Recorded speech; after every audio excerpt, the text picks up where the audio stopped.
Micro penis. Are graded video games back? Well, big money certainly seems to think so. What's going on with bricks and minifigs? And how was Heroes Con, which many people say is the greatest comic book con of the year? We're going to talk about all these things coming up next on the Ungraded Truth podcast.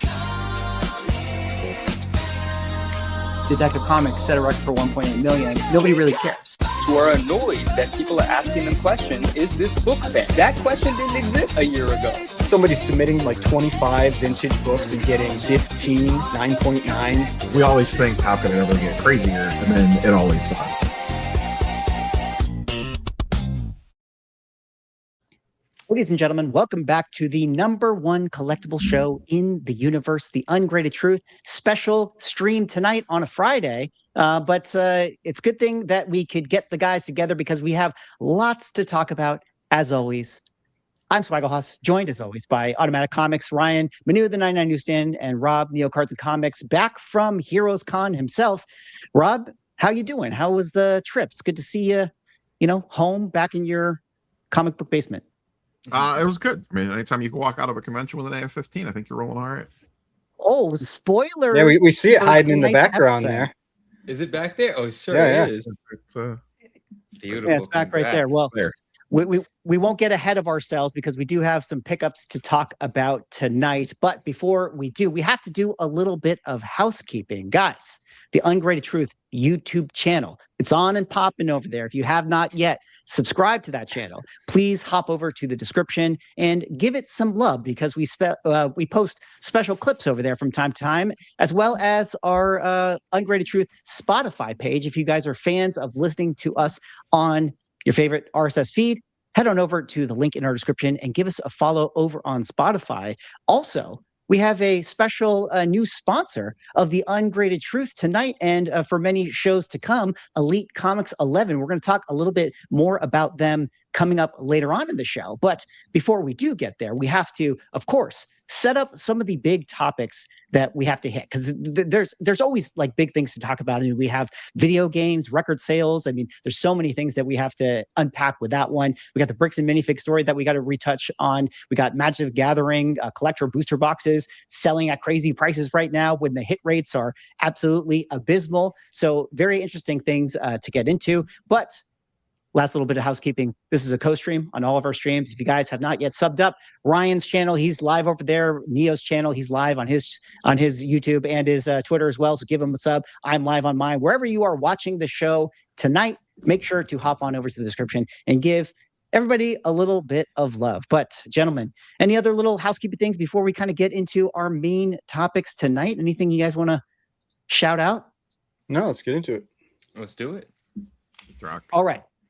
Well, let us go into our lead story, which was the graded video game sale for Super Mario Brothers in a PSA 9.6 A++ sealed gloss sticker second production that went for an incredible whopping price of $3 million, the most expensive video game to ever have been sold. I mean, and that's saying something considering we had the crazy boom of video games back in 2020 and 2021. To backtrack a little bit and set up the story a little bit further, Heritage Auctions had its recent video game platinum auction.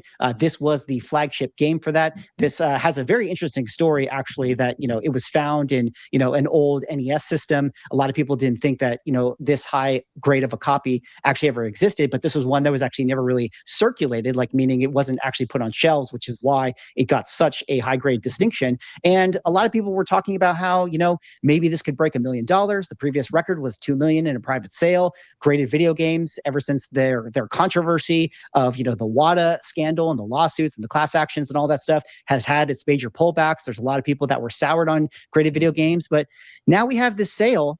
And it kind of feels like maybe video games are back. Guys, I'm going to kind of kick it over to you guys and ask you what you just initially thought about this sale and this price before we kind of move on to some of the other interesting topics within this video game extravaganza. What do you guys think?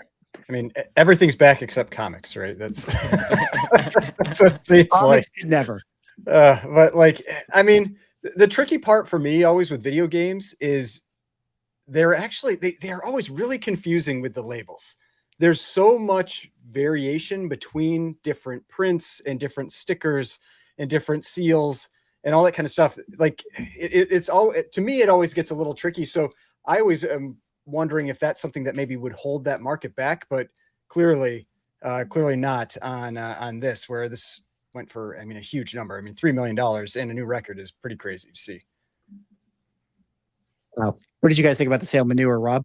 I love it. I mean, this is it's quite a lot more than it was when we were highlighting it on the last episode. I think it was at like 675,000. And you know, we anticipated a strong finish, but this is wild, right? And when I first saw that it had sold for $3 million, probably shared by one of you guys, is probably when it first got my attention. Like this final price, I was like, holy cow, that's a ton, you know. And then a couple of days later, which we're going to talk about in a moment, I discovered, or you showed me who bought it. And that's very interesting. And my thoughts on that aren't fully developed, but that is a much wider conversation, a larger topic. And that's what I'm excited to talk about. But in terms of a video game selling for $3 million, one of my favorite games, one of everyone's favorite games, I think that's fantastic. What does it mean? I don't know. Are video games back? I mean, this is certainly an indication that it's going to start happening. Like, you know, obviously we know what takes place after something like this happens. So I love it. And I want to dive into the weeds of what it all means and who bought it and so on and so forth. We're going to get there. You set it up nicely. But Rob, before we do, just talking about the sale, what was your kind of initial thoughts? I mean, like, it's cool. I'm kind of like Ryan. Like, I don't really understand graded video games and all the nonsense and shenanigans that are on the labels for them and all the different, like, little notes that they put on there. It'd be cool to own some games from, like, when I was a kid, but I just don't, like, I don't know. Like, I get it, but I don't get it. And, like, Manu kind of led into the whole, like, are real collectors, like, aren't buying these things. Like, it's institutions and businesses buying these super high end and rare things, which, I mean, the downstream effect is that it pumps everything else up. Like, it's going to bring everything out of the woodwork and, you know, quote unquote, raise the values of lower end stuff of this. But I don't know. Like, like I said, I get it, but I don't get it. Like, would it be cool to own a sealed copy? Yeah. Would I care if it's in a 9.6 or not? I don't know. Like, I don't know. This is just I would only buy a 9.8. I don't know why they're even buying 9.6. I'm 10.0 gold label only. Yeah, what are we talking about here? You know, I want this is from the 80s. This is copper age. Like, what are we? I want the here? Zelda gold label color match. Ooh. Well, there were some Zeldas that did go up for sale, and we'll talk a little bit about that later on. But to the point of what Manu was saying, and maybe the more interesting part of the story that we can really unpack is who ended up buying the Super Mario Brothers for $3 million.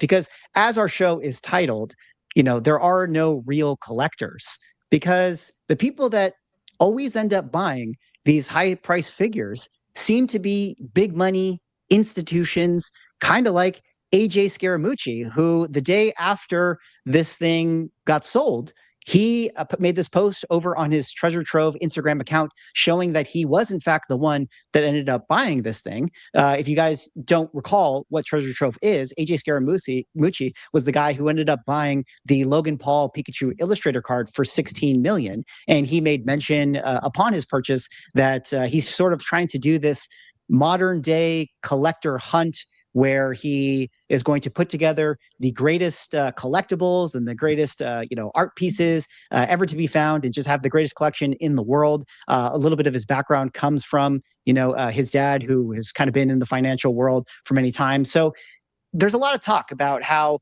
big money institutions, companies coming in to make purchases like these and use them to kind of platform their own various business ventures. It's more of a marketing aspect to their business when they buy these types of things. I guess let me kind of throw that over to you guys. Do you feel like that sort of threw some water on the blanket for this sale, knowing that it was an institution that buys it, or is it the same to all you guys, no matter who ends up with it? I mean, me personally, like I don't really have the problem with institutions buying things versus an individual, like a person with a bunch of money or a group of people with a bunch of money. I mean, like at the super high end, like how many people are really playing around in that area anyway? So it's like, who cares? Like I just like, I mean, it's cool to see the sale. I like seeing the big sales, but I'm not going to get all hurt that, you know, some like entity bought it, because I mean, people like, I feel like people think like maybe it's like, oh, if they hadn't bid on it, I could have owned it. And it's like, no, like it was going to go for a lot anyway. It's just maybe it went for a little more. You guys agree? Rob or Neil? I mean, I agree with that sentiment. I should have taken in more content about the purchase of this. I want to hear what Scaramucci has to say about the purchase, but just watching, even without audio, that reel of, you know, him and I think his brother and his friends like dressed as characters from Mario Brothers, like there was no shot at them not winning it. You know, when you have, this is an exaggeration, of course, but when you have endless funds, no one has, he doesn't have endless funds, but he has what appears to be, right? You spent $16 million on a Pokemon card. He wasn't letting that thing go.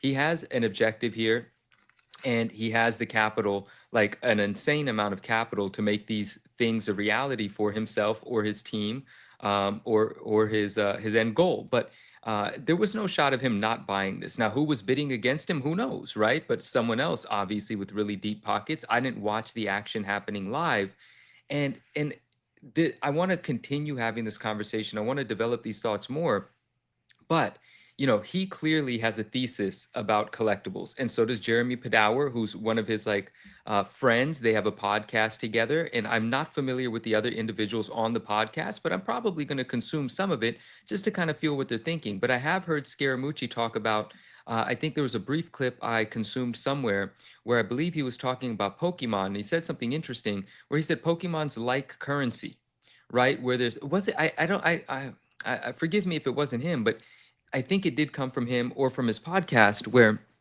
he's talking about the global value and the economic factor that Pokemon is, right? And how much of it trades annually, how many dollars worth of these things get traded around.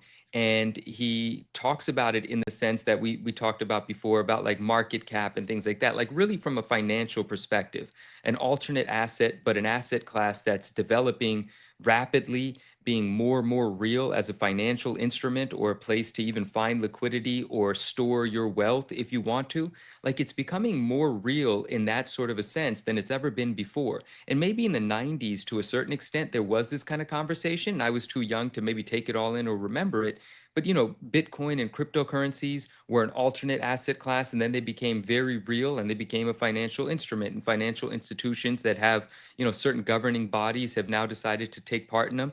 And is that also what's going to happen in collectibles? Are collectibles actually going to be looked at as an asset? And the other question I have is that a foregone conclusion? And there's a couple of wealthy, smart people that know that, and that's why they're jumping in? Or is it going to be them, their voice, their money, and their influence that actually makes it that? Like, are they seeing the writing on the wall, or are they writing on the wall, right? That's what I really want to find out. Part is super interesting, and we're going to talk a little bit more about that. I want to revisit the water thing, but Rob, why don't you chime in here? Talk about AJ Scaramucci buying this thing, treasure trove. What's your thought on this kind of big money coming in? I have two thoughts. One related to that, one unrelated. The first one related is any of this high-end stuff that sells. Like, I'm not surprised that it's some group or institution buying it. We've been seeing it on the sports card side for a while. That, you know, between Treasure Trove and Logan Paul, and you know, there's these just like little factions of ultra rich, usually with like a front man to kind of, you know, help the marketing side of it. It does make me a little like, if I was a high end person, and I guess maybe it doesn't matter. It just always concerns me when there's not like, when the end user is not a collector and it's an entity. It always makes me concerned for when the downside comes, because they don't have any love of the game to actually hold on to it. So when shit goes sideways, it could go quicker. When you have people buying it that aren't buying it because they truly want to own whatever it is, whether it's a comic, a card, a game, doesn't make a difference. When it's just like an asset that they're looking at like that, like the second something goes sideways, they're going to sell it immediately. So it makes the floor a lot lower potentially. And then my unrelated one is just more of a, video games are not meant to be slabbed. Mario is meant to be free. The cartridge Jumping should around. should be uncaged. You should be blowing on that cartridge and putting it in your NCS and trying to get it to work. And let Mario run. Mario was made to run free. He should not be caged. What's funny about that is actually a lot of the sentiment within the video game culture. You know, I mean, no matter what hobby you're in, it's all of them. yeah, it's all of them. They're all the same. They're all the same. I There's was the at same complainers in everything. Like you see it in coins, you see it in comics, in cards. Like, God, it gets. We've talked about before. It's like it gets a little tiring after a while. Just the complaining. It's like just let people do what they want. Yeah, no one's 100%. ever going to no one's ever going to agree, right? Like this would be brief, and I want to jump back into this. But the other day, I was at a game store where, I mean, I don't know what it's called, right? Where they sell Magic the Gathering cards and TCG and so on and so forth. And I just walked in because I was in the neighborhood, and it has something like a comic book store appeal to me. So, you know, I want to walk in for the energy. And they were unboxing the new Marvel Superheroes Magic the Gathering items, right? There was the collector boxes, the other boxes, special edition boxes, different boxes. And he said, these are going to be available this weekend. We can't sell them yet, so on and so forth, but they obviously get their inventory early. And, you know, I led with, you know, I'm not a TCG player, but I am a collector, and I do look for the more valuable stuff. And I led with that so that he didn't find that out later in the conversation and think I was the enemy, right? The asshole that wants to slab or look for the valuable stuff. And so I led with that in a friendly way. To kind of just have that already established. And I said, well, which one of these boxes would I buy if I wanted to find the valuable card? And he said, the collector's box. You have to buy the collector's box. And I talked to him a little bit about the Spider-Man, Magic the Gathering, so on and so forth. And he went into not a rant, but he went into the fact about how Magic the Gathering people didn't like the fact that comic book and card people were slabbing the cards. They're like, we don't slab our cards. We don't do that. We play with our cards. And it's that same conversation, right? So you're always going to have both sides, and everyone gets to have fun within the community. And that tension keeps that friction, the tension keeps things interesting. It keeps a dialogue going, right? So that's kind of fun. But back to this, is this a good thing? You know, are these huge amounts of money, and I'm not picking a side, I'm just having the discussion. Are these huge amounts of money and this massive publicity that these sales are getting, is it a good thing, or is it the end? Like, is there going to be an inevitable crash as everyone starts to buy things for more than they're worth, if that's the word to use? Like, are they going to get left holding the bag? Like Neo said, you know, when the guys that have hundreds of millions of dollars decide, oh, this is not fun anymore, and they lose some money, they're just going to sell it before the end of the year and write it off, you know, like, and they're just going to move on. Like, people that play with this amount of money, they're going to take some losses, and they know how to cope with that and move on to something else that's going to be profitable for them. What does it mean for the everyday collector? Is this a good thing? Is this the beginning of a collectible boom again? Or has the boom silently been taking place, just not in comic books apparently, and there's an inevitable crash? I can't figure that out. Like, I don't know if I'm supposed to be playing here or if I'm supposed to be avoiding it. I'm a little nervous, but excited at the same time. Like, can any of you guys help me sort out my thoughts? Like, where are we going? I mean, my thoughts on this is like the only place where I've really seen like, to me at least, like the high end transfer down to increases in the lower end is cards. Like cards, we've really seen like the entire market moving. But with comics, like it's not like we haven't had similar big sales. We've talked about before, we had the Action Comics sale for 15 million. We had the Batman 1 sale and the Superman 1 sale, like for big numbers, all that kind of stuff. And so like we had big sales there, and other comics generally have still, like, we're generally flat. We're not down in that like downtrend anymore, but we aren't like taken off like everything Pokemon and, you know, and all of that. Same thing. I mean, and maybe I'm just not as familiar with it, but it feels relatively similar with manga. You know, it's like the big stuff's moving, but how much impact is it really having on the lower end stuff? And with video games, we're seeing a big sale, you know, for these big numbers, but how much impact is that really having on the lower end? I don't really feel like any of this is necessarily moving the lower end, that where more people really live, that like we're seeing in cards. And so that's why the one that scares me the most is cards, because cards feels a lot more like what we saw during the COVID boom, you know, where it's like everything was going up across all ranges. And so then, like, is it real? And like, what happens when it starts to pull back and you get a bunch of people starting to lose money, and they just start selling into it? But in these other areas, if it really is just like the super high end that's really moving, I mean, if that drops, like, what do I care? You know, Right. it's like, it's a headline maybe, but it doesn't really matter otherwise. You know, there was another clip, and I think it was the Treasure Trove. What is their podcast called? I want to address it appropriately. But their Give me a second on podcast, that one.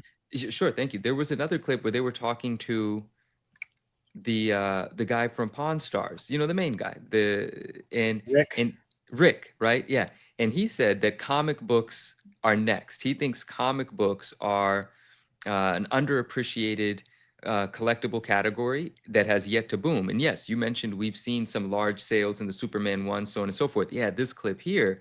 But like, that's exciting to me to think, because all the other markets in collectibles are booming and crazy things are happening, and all price ranges seem to be affected by the enthusiasm. But we haven't seen that in comic books. Does that mean, I mean, like, I feel like that means comic books are next. Like, it's just going to happen. One morning we're going to wake up and the crowd is going to be sourcing comic books. I mean, that's possible. Treasure Hunters is the name of their podcast. Treasure But hunters. you know what's interesting about this? Not really where I was thinking that we would take the conversation, but since you guys are chatting about it, I figure I'll just weigh in. You know, I do wonder if in collectibles there is just rotation of Mhm. money, and I just wonder if cards is just in that winner take all flywheel, because it's like, yes, Action One can sell for $9 million, or this Mario Brothers can sell for $3 million, but like, why isn't the low end moving?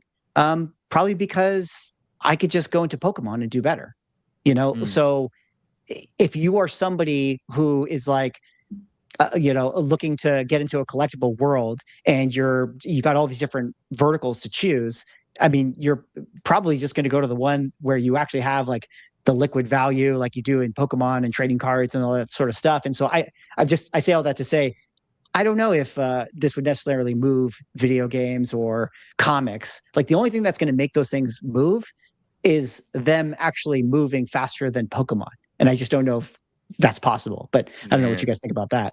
I don't And think one they of can the move comments faster I saw in Pokemon. the chat that I really do think is a big driver for cards is it's the mobility of them. Like, Yeah. they're so small, they're so easy to take a bunch of them someplace. You can have vendors that can easily just travel with them to shows, where they can bring like cases of cards like on a plane, and then just rent booths that have like glass cases to display them. You know, they don't have to, like with comics, even with like things like video games, manga are the friggin' phone books. You know, those things are huge, you know, and so like all this stuff that takes up a lot more real estate, it's just not as easy to carry around and do little trades. Or like, you know, you could have somebody that has like a case of cards that has easily millions of dollars in one case, or hundreds of thousands in one case. Whereas like, to have that in comics, outside of a few very expensive items, you've got to have like a whole wall set up, like hundreds of pounds of stuff you're lugging around. And so I really think that that has got to be one of the big pluses with cards in terms of collectibles, and how the market works with them and shows and everything, is they are just so mobile. And also I think we were kind of touching on a little bit, is the liquidity of them. I mean, I remember a few months ago, and we may have talked about it on here, people were talking about how, like, on the, we'll call it like the less I don't know, the bad side of the law, you know, type things, like people can travel with them, you know, overseas, and find a show and sell it and immediately have cash. Yeah. You're not, you know, and you're not traveling with 20-30 grand in cash, but you've got a few cards on you. You could go get that at a show easily. And Man. it'd probably make it through on a plane or whatever. Nobody even think about it. And so there's very interesting things that come into play when you're talking about cards and that side of it as well. You make a really good point. I want to quickly, Binky here in the chat says 9.9. What you talking about? Comics went tulip in 2021. Their time came and went. And I like the way he phrased that. Everyone might be familiar with like the tulip craze from way back in the day. It's an analogy everyone uses, and it was very famously associated with cryptocurrencies 5 or 6 years ago, or maybe even a touch more than that. But in any case, what I want to say to that is, true, they did, but every collectible market did that. And every collectible market then went down and now has come back up. Comics have not yet. That's the question. Like, every collectible market went tulip crazy in the pandemic, right? And then collapsed. And now we've Well, seen and a cards. lot of them took a long time to come back. I mean, it's like I Well, talked yeah. about my I had vintage Pokemon cards. I had like a Shadowless Charizard and like a base set, first edition base set Gyarados and that kind of thing. And I was in the red in those until earlier this year. And all of a sudden, vintage like took off, and it was with one of, I think it was with like the big Charizards. I think that's probably what pushed it, that, you know, can thank Scaramucci, I guess, that I was able to sell my cards back in the black, you know. But it's like, because nobody cared about vintage. It took 5 years for that, for my card to get from where I paid to be able to get out of it in the black. So things didn't all just come back. These guys are doing a lot for the market. Like, we're being super analytical about it, but they truly are. Like, you know, I can show that headline to someone and be like, no, cards are a great investment. Video games are a great investment. Look. And to someone that's not thinking about it or been around for a decade dealing with the ups and downs, they're like, oh man, you know, there really is something going on here. It does make for an easier sell, right? And tulip mania is what I think they used to call it. Swag, sorry. I want to take us back. Rob, do you have any other thoughts on that? Just what the guys were talking about with trading cards being more liquid and easier.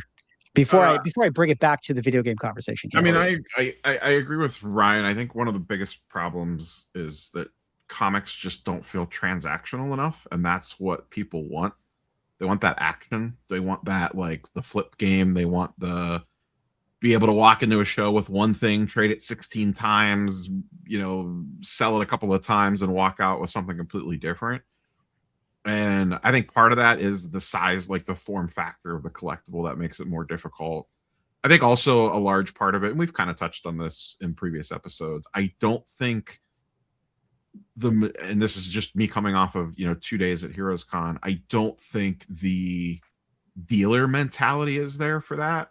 Like, too many of the dealers are still in the old school mindset and not thinking the way like card dealers do, I guess. Like, you know, if I walk in with a PSA 10 whatever slab and a card, and I want to trade that for something else, like, there's just some generally accepted practices of like what's going to happen with that deal, of like the percentages that we're going to value stuff at and things like that. Or even if I go to try to buy a book or a card, like if it's selling for this price on eBay, or, you know, the card ladder price or market movers price is this, there's like a reasonable expectation of kind of where we're going to meet at, and like everyone's on the same page.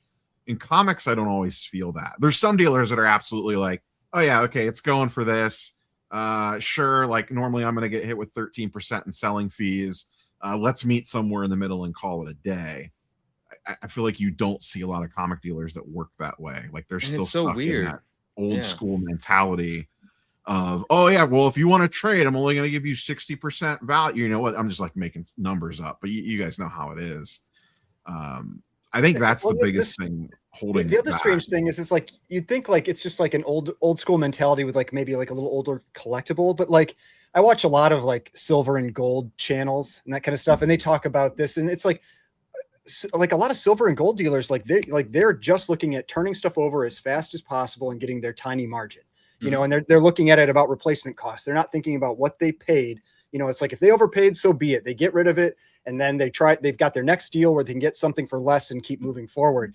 But comic dealers, like, at least it seems at a lot of cons, like it's not everybody, but a lot of comic dealers, they're just like, I paid this and you're going to pay more than I paid. Yeah. I think all it is. I think that's the biggest mentality hurdle is comic dealers are, I don't know if they're afraid, they're unwilling to take a loss on something. Like, they would rather, and I remember I had a good example of this a couple of years ago when I bought my X-Men 1. There was a dealer that had one. I don't remember what I don't remember what the price was, but I asked him about it, and I was like, oh, like, you know, that's in the general grade range that I'm looking for. Where are you at on it? And he pulled it down and he looked at the sticker and he's like, this is a dealer that has this set up at a show. I don't even want to tell you the price because I know I'm nowhere close to market. And I'm like, well, then why do you even have it out? Yeah. And he's like, I just got to wait. You know, it'll eventually get back to this number. I just got to wait it out. And it's just like, and he had a price like it was still a COVID book.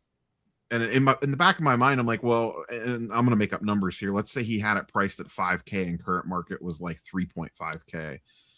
It's like, are you better off to wait for that book to get back to 5K maybe if that even ever happens, or are you better off to just take the 1.5K loss, get 3.5K in your pocket, and then turn that 3.5K over a couple of times and make your 10, 15, 20% with that 3,500 versus the hopes, dreams, and wishes that the X-Men one gets back to the price point that you needed to get to, and you needed to actually exceed that if you actually want to make money on it. It's not that it even has to get back to that number; it has to get above that number. You know, if you're factoring in like your costs, plus you're hauling that thing around for months or years. Like, it's like, guys, what are we doing? I just sold a book that I lost like $1,200 on, you know, and it's like, but that's what the price is now. It is what it is. You know? So I think there's definitely a few things at hand. I'll just add in before I transition here. Comic dealers have never heard the term opportunity cost. They just don't understand what that means. Number two, I think comic dealers, and this is just a judgment because a lot of them are, you know, a little bit on the older side. I genuinely think they operated for a long time with asymmetric knowledge, and they don't realize how prevalent like GPA has become, eBay sales, whatnot, abilities to buy comics on, page like our sponsors that we're going to talk about very soon. But like, there's so many more opportunities to find these books. And before they used to be like the big dog who just, this is the only place you could find this giant size X-Men one. And then, so they got away with that for a long time. And then the last point, comics have only always ever gone up. So like the guy that's telling you, Rob, that like, oh, I'm just going to wait for it to go back up. It's like, dude, 2021, like this is like, throw those numbers out. Yeah, you got to throw this number out, like totally. And I think that a lot of them had never accepted that.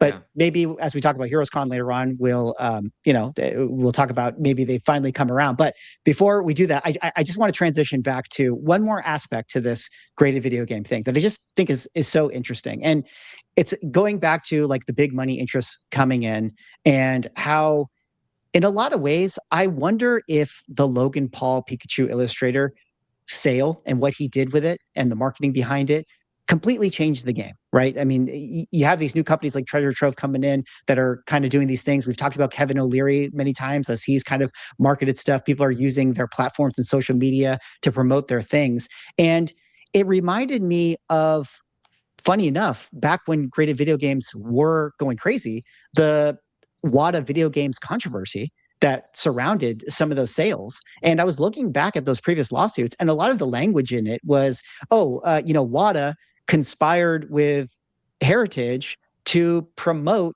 the items, and they all gain because of the fact that if it sells for more, WADA charges more for the fair market value of the item, and Heritage makes more commission. But like, reading back on it, the language that I'm just sort of like, that sounds so tame now, or it comes off to me as like well, duh. I mean, that's what Logan Paul and Golden did. Like, that's what Treasure Trove is doing now. That's what anyone who has graded manga is doing. And I just sort of wonder if like, is the world just so different now? And was that graded video game controversy kind of like not really there, or have we been like, now, I don't know, we're now drinking the Kool-Aid of how this collectible world works, and we're all in this space. I don't know. Do you guys know what I'm getting at with this? Do you guys think it's interesting?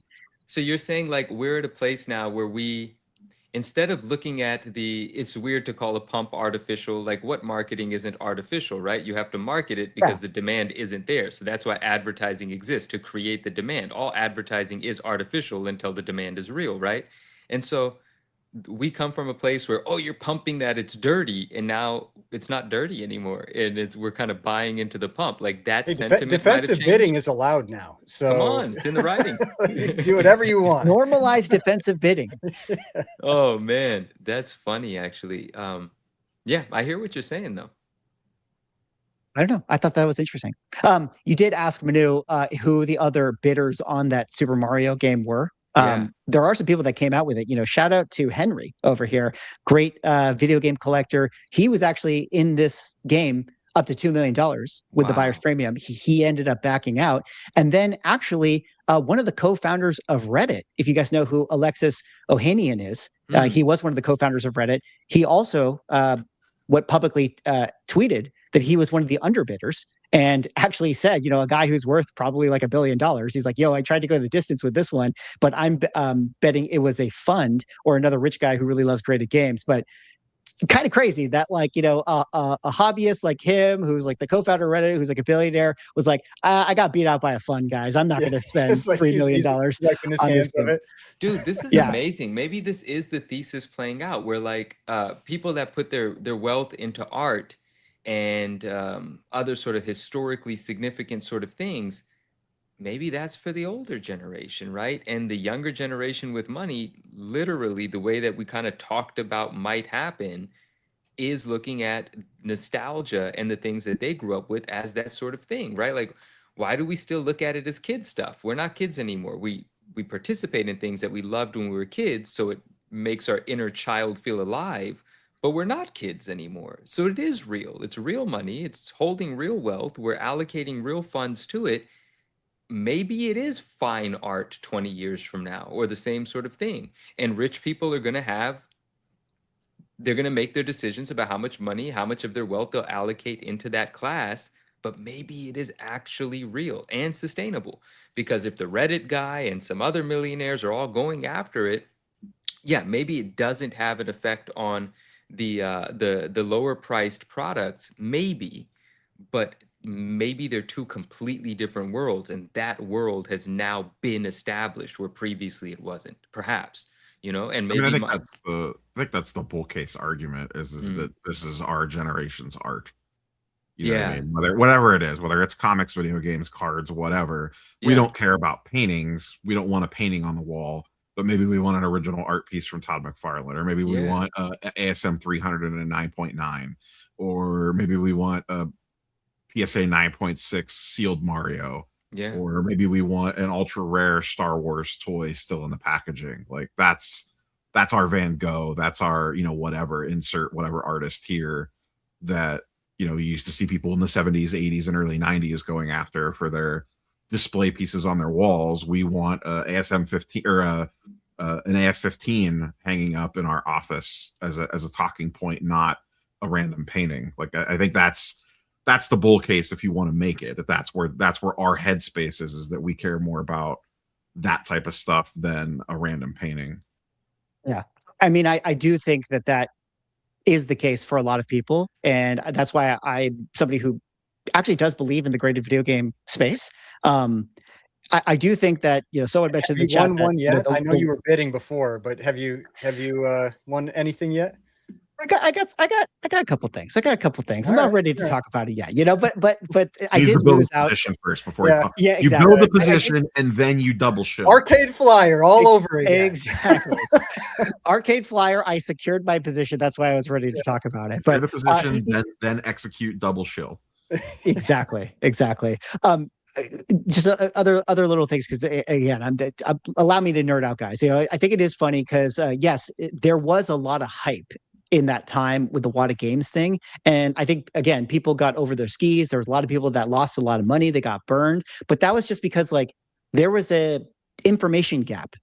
Nobody knew how many sealed whatevers there were. And if Wada was saying this is pop 1, I mean, you could say that, hey, they're lying or whatever. Or you could say they're actually just telling, no, it's pop 1 because we've only graded 1. But that doesn't mean that there's only one. So, it depends on how much you want to take them literally. But I did think it was funny that, a lot of memes are coming out now. Shout out to High End Garrett, who had this one here. Back when that controversy happened, Carl Jost, who's like a huge YouTuber, made that video game scam alert. And High End Garrett took his original thumbnail from 2021, crossed out the 2 million, put in 3 after the sale, and said, we need an update on the YouTube video now. Graded video games can't be stopped even by YouTubers. If there are people who have been in the video game market for a long time, this has kind of been their Super Bowl victory, because they're kind of back here. There's another post here that I thought was funny. Wada founder Dennis Kahn lied to us. Dennis Kahn lies about a Mario game being worth 1 million. Actually, it's worth 3 million. I thought that was pretty funny. So I don't know, guys. Grading video games might be back, could be a real category as far as I could understand, with the other sales that occurred at that auction. Some highs, some lows. some business as usual. There was a golden auction sale that happened that also did very, very well. But I think that if you're somebody who is into graded video games and you believe in it, this is probably like a good place to start to get into it. At least that's my own opinion. But I don't know. Anything else on the story, guys? No, nothing else from me. Video games to the moon. I'm all about it. All right. Well, we have lots of other stuff to talk about, like the Bricks and Minifigs story, like Heroes Combo. Before we get there, we got to give a shout out to a new sponsor of the Ungraded Truth YouTube podcast. That, of course, is Elite Comics 11. If you guys don't know about Elite Comics 11, they are the largest, most trusted, community-powered comic and collectibles consignment page on social media. Do you want to buy or sell comics or collectibles fast and securely? DM Elite Comics 11 on Instagram. They're always buying collections too. You can check them out. They have live daily sales. They're going to set up an expo in LA coming up, which we'll talk about in a second. But we are proud to say that Elite Comics 11 is one of our new show sponsors. Manu, I know that you've been using Elite for a long time. I know that you're a fan of them. I mean, why don't you talk a little bit about this relationship here? I'm actually really excited about this swag, and I think you guys know that. I do use Elite. Ali is the owner of Elite, and there are a lot of friends that also work for Elite, and I like communicating with all of the guys there, the whole gang. But this just feels really good to me because I love that they're a sponsor of the show. I love that we have this partnership. I love that I have history with them. I browse Elite's Instagram page all the time. I buy from them. I sell on Elite. Ali and I talk about really specific things. I've done things with them in person before. I've never sold live. They do live sales as well, right? With buyers and with sellers in the community. I've never sold. They got one going on right. They got one going on right now. It's live right now. It's live right now. So this is very natural and easy for me to support, and I feel super good about it. Like just a little bit of insight on them. Ali, the owner of Elite, is super big on his reputation. And that kind of protects us because he's going to vet his sellers to a pretty strict extent so that he never ends up looking bad as a result of something going wrong. So that serves us as buyers. And he also offers a great guarantee if you're buying from them. I'm a super picky buyer, so I annoy them with a lot of questions. When there's a book posted, I'll ask them to ask the seller of the book to provide pictures of this, pictures of that, just so I don't regret a purchase or buy something without seeing all the images. And they allow that. They want that because they don't want anything to happen that you're not happy with when you receive the book, right? So I just feel really good about this. I look forward to talking more about Elite. There's a story that I'm going to tell about some really cool books that recently were transacted by Elite, and we'll do that at the end of the show because it's just a fun story. It's a story I would have told anyway. But having them be partners with us, our sponsor, shout out to Ali, shout out to Bill over there, who you'll see hosting live sales a lot, and a lot of other people in the community. So they started organically on Instagram, grew with the community. They do really well there. And if you're on YouTube and not on Instagram and you haven't checked them out, hop on over there, shoot them a follow. Definitely tell them if you hadn't heard about them before that you heard about them from us. I want them to know that people are hearing this and going and taking a look and engaging with their platform and stuff. And books of all prices. You know, you could buy a book for a couple $100. You could buy a book for $100,000. A lot of people sell there. There's really cool stuff. There's an Acclaim Maximum Carnage right there. That's my kind of thing.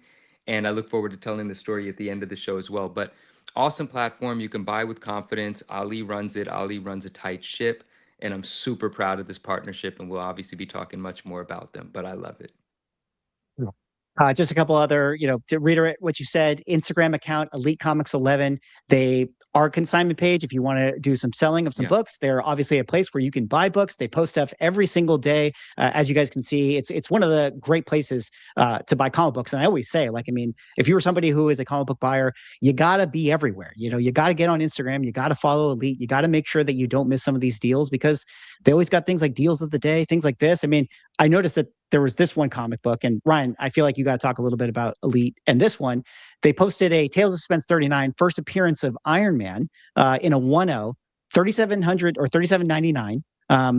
But this one, if you'll notice, Yeah, is seen a it right double away. quote copy. Why don't you take it away and kind of explain this, because you recently did a video on this one. Yeah, so I was doing a video talking about you often hear people say that they're hunting for double quote copies, and I just wasn't really sure how rare they actually were. Because I'd always talk about it when I'd see him. It's like, oh, that's not a double quote. You make some like facetious joke or whatever. And so I actually looked at the last 100 sales in a recent video of Tales of Suspense 39. And for double quote copies in the last 100 sales, there were only 5. And when you have double quote and blue under the table, which you see, this one doesn't have the blue, but it has the double quote. When double quote and blue, there were only 3. And so We like should quickly explain in case. Sorry, we should quickly explain just what the double quote is in case people don't know what you're right. talking So about. it's basically it's how the book was cut.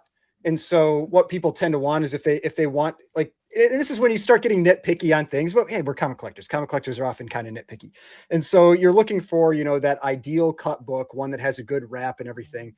And so very often that second quote on the outside of Iron Man is partially gone. Sometimes it's completely gone. Sometimes it's cut all the way up to the exclamation point.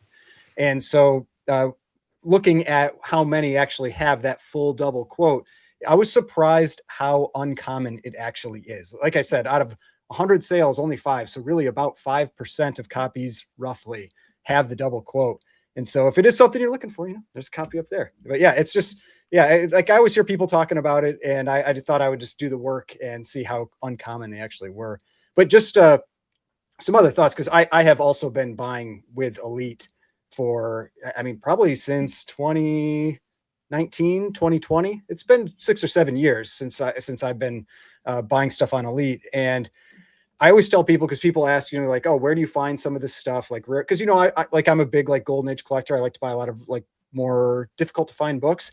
And like Mickey said, like you've got to follow everywhere. And I have found a number of rare or tough to find books on Elite. And I brought one of them here.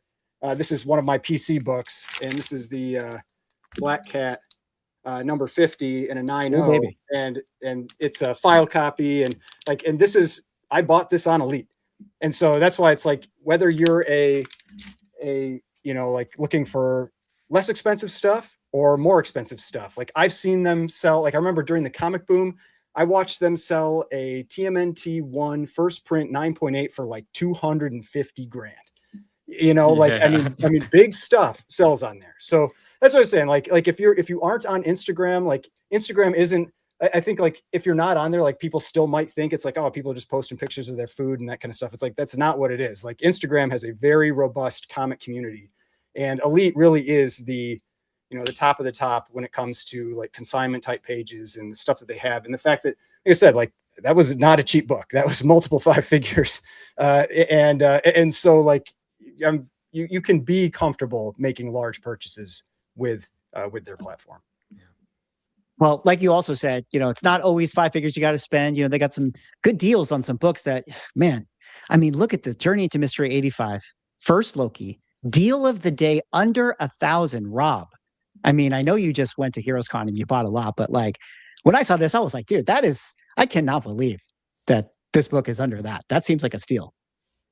Yeah, this is actually on my long list of things that I eventually want to get. I bought some stuff for Elite. Some of my X-Men filler books I've purchased from them, commenting on like you could get good deals on lower end stuff. I would say even if you don't want to buy, they're a good follow just to see like what's going on. To me, I've always used Elite like as a litmus test for, oh, that book got posted. Oh, that seems like a really good price. Oh, it got gobbled up like within 3 seconds of it getting posted. That was definitely a really strong price. Or, oh, I thought that was a really good price, but no one's jumped on it yet. Like it does give you a little bit of a sense for what the market is. They have 50,000 followers. A lot of people have. I remember at one point in time when I was hunting for specific stuff, I had post notifications turned on for them. So I would get a notification of the phone as soon as they posted something. But they are a good market barometer. If you're just kind of curious how certain things are moving, when they post something that you're interested in and you think the price is good, look to see how quick someone jumps on that. It kind of tells you a lot about the current market of that book. And like we were saying, like I was pointing out like some more expensive stuff, and usually the books that are posted on their page tend to be a little bit higher price point. but they have their live sales all the time. And I bought lots of stuff through their live sales that are basically typically it's other sellers that are selling through their platform, like utilizing their platform to sell. And there's all kinds of ranges of prices, like $5 books up to, like I said, like the $250,000 one, that was a live sale. so there's huge ranges that happen on those sales. Yeah. I know you want to talk a little bit about this one. Just give me a little quick rundown of one of your favorite books here. Oh, shoot. And this ties into video games. So in 1994, this video game came out for Super Nintendo and Sega Genesis. And for the pre-orderers, the people that pre-ordered the game, this was actually shipped to them in an envelope. I own some of the envelopes. The envelopes are far more rare than the book itself. And so they are oftentimes really in poor shape because they were shipped to like video game buyers that may or may not have been collecting comic books back in the 90s. And so they were, just flipped through or whatever. It's like an intro to the Maximum Carnage series. You guys remember, like, it was a 14-part series that spanned the different Spider-Man titles in the mid-90s. And so this is like a really thin book. It's very delicate. It's awesome. The cover is it's a Bill Sienkiewicz cover. There might be some I don't know if there's a Bagley aspect to the cover. There might be, but it's said to be. It's known as a Bill Sienkiewicz cover. The interior is done by Bagley. Super difficult and high grade. Awesome book. There were some copies though that were not mailed out. That were actually distributed at certain stores that didn't have to, actually be mailed in an envelope and take all that damage. So you can find some really high-grade copies that were just given out at stores, but generally they were shipped out to people in this dope envelope where the book just sat in flat and was put into the mail. So it was folded in people's mailboxes and stuff. So it is a partnership with Acclaim because that's who released the video game. And that's what makes it so sick. It's got a video game tie-in. It's a rare comic book. It's Carnage, Venom, Spidey. It's Sienkiewicz and Bagley. It's my favorite era of nostalgia. Absolutely love this book. That one, I always crack up for that because it looks like clip art. It's like yeah, right. It does actually though. It does. It does. Like where are these guys jumping from? The Spidey and Venom. I think there might still only be 3 9/8 signed. There's more 9/8 blue label. There might only be 3 or 4 still signed, and I've owned 2 of them, but one of them I had submitted to a Sienkiewicz signing. It came back a 9/6, but I disagreed with the grade, and I later submitted it again to CGC. Got the 9/8 on it, but it's the most beautiful signature. The way Sienkiewicz signed it in this bold white, it looked like Venom and Spidey were surfing the signature, and I sold it for a big premium because of how rare it was and the look of it, but I missed that book dearly. And it was just playful because it looked like it finally gave those 2 characters a place to stand because they're just kind of floating. Absolutely. Well, I want to say thanks again to Elite Comics 11 for being an Ungraded Truth sponsor tonight and many more episodes to come. Once again, guys, Elite Comics 11, the most trusted community-powered comic and collectibles consignment page on social media. Make sure to go give them a follow. I put the link in the chat. Right now they have 48.9 thousand followers. I can't do math. They're almost at 50,000 followers. I feel like we could collectively get them there. Let's be part of their 50K journey. But check them out. Follow them over on Instagram and tell them the Ungraded Truth sent you. Please, please DM them and let them know. Yeah, let them know. Check out what they got. Make us look good. Wingman for us. And we'll talk a little bit more about their expo coming up later in the year. But with that out of the way, we got to get into our next topic, which is going to be about bricks and minifigs, the story that keeps on giving.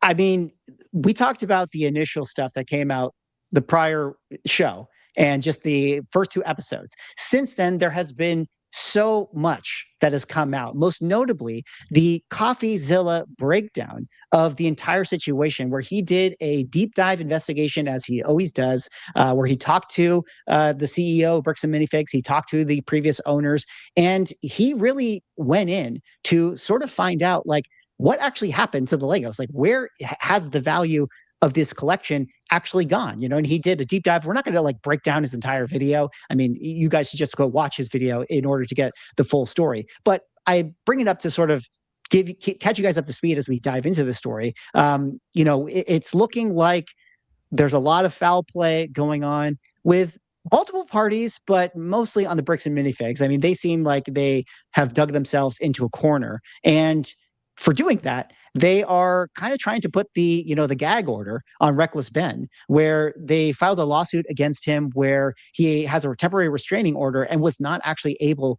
to post his third video, which was due to come out, in the time since we did our last episode. Kind of where we stand, it's looking like, it's in legal land. There's an update that apparently the previous owners of the Brixie Minifig location are now putting in their own lawsuit. And, I can't speak the legalese, but from other content creator, YouTube lawyers who have broke it down, they say that lawsuit could unlock Reckless Ben's ability to talk about Bricks and Minifigs. So maybe we will be able to one day see his third video episode. But guys, I want to kick it over to you before we kind of talk a little bit, a different aspect to the storyline. But did you get a chance to watch the new content that came out? Did you get a chance to watch CoffeeZilla's video? And what did you think about the story as it stands now? Yeah. I mean, I've watched all of it. I watched his full video and everything. I'll say one of the impressive things about CoffeeZilla is how open people seem to be with him. They're just like, give him whatever he wants. Like it's crazy. Like he's going through, or not necessarily him. It sounded like he said he hired people to evaluate all of the, all the numbers and everything. But like, I mean, all the financials for this, all the receipts and everything from the store. I mean, and he really did narrow it down to only finding about, what was it, like 15 or 20,000 in the actual Star Wars pieces or sets that was missing, that couldn't be accounted for. Now, the other side of it was that the original owner, Brian, it sounded like he's still missing about like 80 grand in payout. Like he is way behind on what he should have been receiving. They've roughly estimated that this collection, like from what CoffeeZilla said, is actually probably worth about 107,000. He had a range, I think, of like 85 to 120, somewhere in there. But that was before you go out, just from a collectible standpoint, I thought that was one of the interesting things, because even when I initially watched the story and they were like, "Oh, his collection worth $200,000," I, in the back of my mind, was always like, "Is that the real liquid value of these collections?" Because as we all know, like a value of a certain collectible is only the value until that sale is realized, and so you don't actually know. And some people kind of hype things up, and it's like, at auction, what is the real floor price? But it was not surprising to me that the $200,000 evaluation was really more like $100,000. But sorry, Ryan, go ahead. I digress. Yeah, but I mean, I definitely recommend watching that. It is on the longer side, if I remember correct. It's been maybe a week or so, or maybe even 2 weeks now since I watched that. But it's a little longer. But I do recommend watching it, especially if you've been following the Bricks and Minifigs story. But I mean, the interesting thing was that, yes, it does look like there's definitely some issues on the Bricks and Minifigs corporate side. Like they kept changing their numbers for what was missing and the valuations, basically to meet the needs of their with the story they were trying to tell at that time. And that really made it so it's like it's hard to trust anything that's coming from them. But you also have the original store owners who, while I don't really think they did anything wrong from what I can tell, other than being kind of crappy at business. Like it seemed like they kept very, very poor books, and, just like not really good records of sales, like things that sold that were his that didn't end up paying out to him. And I don't think it was anything nefarious. It's just, they just weren't tracking it well. And so that resulted in problems. And it was just, it was a lot of mistakes everywhere. I will say, like, people are still giving it a lot of coverage, even though he can't talk about it. And that was one of the things I've been thinking about. Was I was just like, I wonder how much revenue has been generated on YouTube from this story alone. I wonder if it's gotten close to $1 million. I bet it has, because like when you've got Reckless Ben's channel, he's getting 3 or 4 million views. Like those are like $30,000 to $40,000 videos. Then you've got like that Penguins, I can't remember his exactly, like his, but then all the legal channels and everything that get hundreds of thousands, if not hitting million views. And like, they're just doing video after video after video, because everybody wants to watch them. They're like, if you put out a video on it and you're in that space, they're like instant 200 to 500,000 view videos. Every one of those is $2,000 to $5,000. And I'm just like wondering like how much money is being generated from this story alone on YouTube. I think it's pretty interesting. The other rated aspect of that too is those aren't 10-minute long videos. Like most of them are like an hour long, and you earn way more. Yeah, the legal ones are off really of a longer video than you do most of the stuff that we do is 8 to 15 minutes, give or take. Like some of those things are like 60 minutes. Yeah. And people are locked in for the full 60 minutes. So Yeah. you have mid-roll ads running, you're crushing it. Yeah. What did you guys think about the story, Rob or Minuji? I don't know if you guys had a chance to catch up on it, but did you have thoughts? I haven't seen the CoffeeZilla one yet. I haven't had a chance to watch that one. I watched the one that you sent us earlier today. But yeah, the whole thing is just absolutely craziness. It does feel like it's probably starting to wind down a little bit. People's attention spans are only so long. Well, I do think that not having Reckless Ben being able to post videos has had the effect they've wanted it to have to some extent. Like that has, I think, slowed it down because everybody was using his content to create more content. Right. And so they're kind of like running out of things to leverage to make that additional content. The only problem with that, though, is that you kind of give it a little bit of a longer tail because that they had to know that that probably wasn't going to be a permanent fix, that eventually he was going to be able to talk about it again. And now they've kind of delayed that. So like they get this little, like they got hit with it out of the gate and they continue to get hit with it. And now things have still coming out, but like are starting to slow down a little bit. And now he's going to put out this part 3 and it's going to just send it right back to the moon again. And you're going to start recycling all that content. Like you're almost starting the cycle over again by delaying the part 3. They almost would have been better off for part 3 to come out 2 weeks ago or like a week ago. And by now we kind of probably be in the same place where it's like, oh, okay, like everyone's done the reaction content, everyone's farmed it. And now, you know, okay, on to the next thing, basically. Whereas now, we've seen now the hype is building for this part 3 and now we get this tease that maybe it comes. Like that'll probably be the most viewed of the 3. Well, and I was to say, we've seen that it feels like the corporate side has made the wrong decision like every step of the way. So it's not really a surprise that maybe that wasn't the best call. I mean, whether they have like, even if they were in the right on everything, just the way that they have PR bungled this whole thing, like I don't think that there is a single thing that they could do tomorrow and like magic wand this and just be like, guys, we gave $1 million to puppies. Like we're the best company ever. People would still hate their gut. Like I don't think there's literally a single thing that they could do. They could be like, we donated every Lego in the world to like, you know, kids in hospitals. Like no one would care. People would still hate them. Like they're so buried. And it does kind of like I'm sure gonna be stuck in people's heads forever. Like they're just like for sure. And I'm sure there's like some franchise owners that are doing things correctly. I'm sure there's probably some super scummy ones that, you know, we might talk about in a minute, but you know, it does suck for the people that are kind of caught in the crossfire. Like some people got into this and they did not sign up for this. And now all of a sudden, if you're just like a random franchise owner in like, I don't know, Ohio, and you're all of a sudden you're getting strays left and right when maybe you're doing everything relatively correctly. And it's like, this is not what I got in this business for.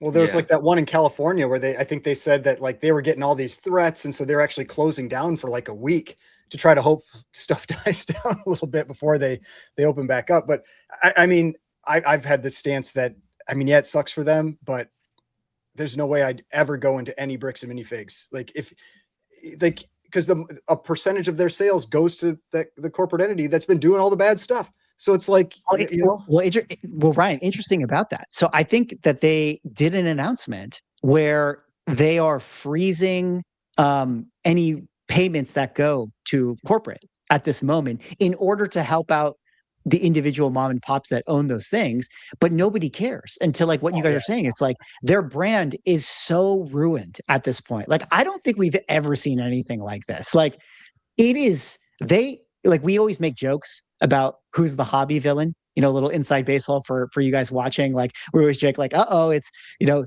eBay is the hobby villain now, or like, you know, there's always some entity that's like the new hobby villain. Logan Paul's the hobby villain.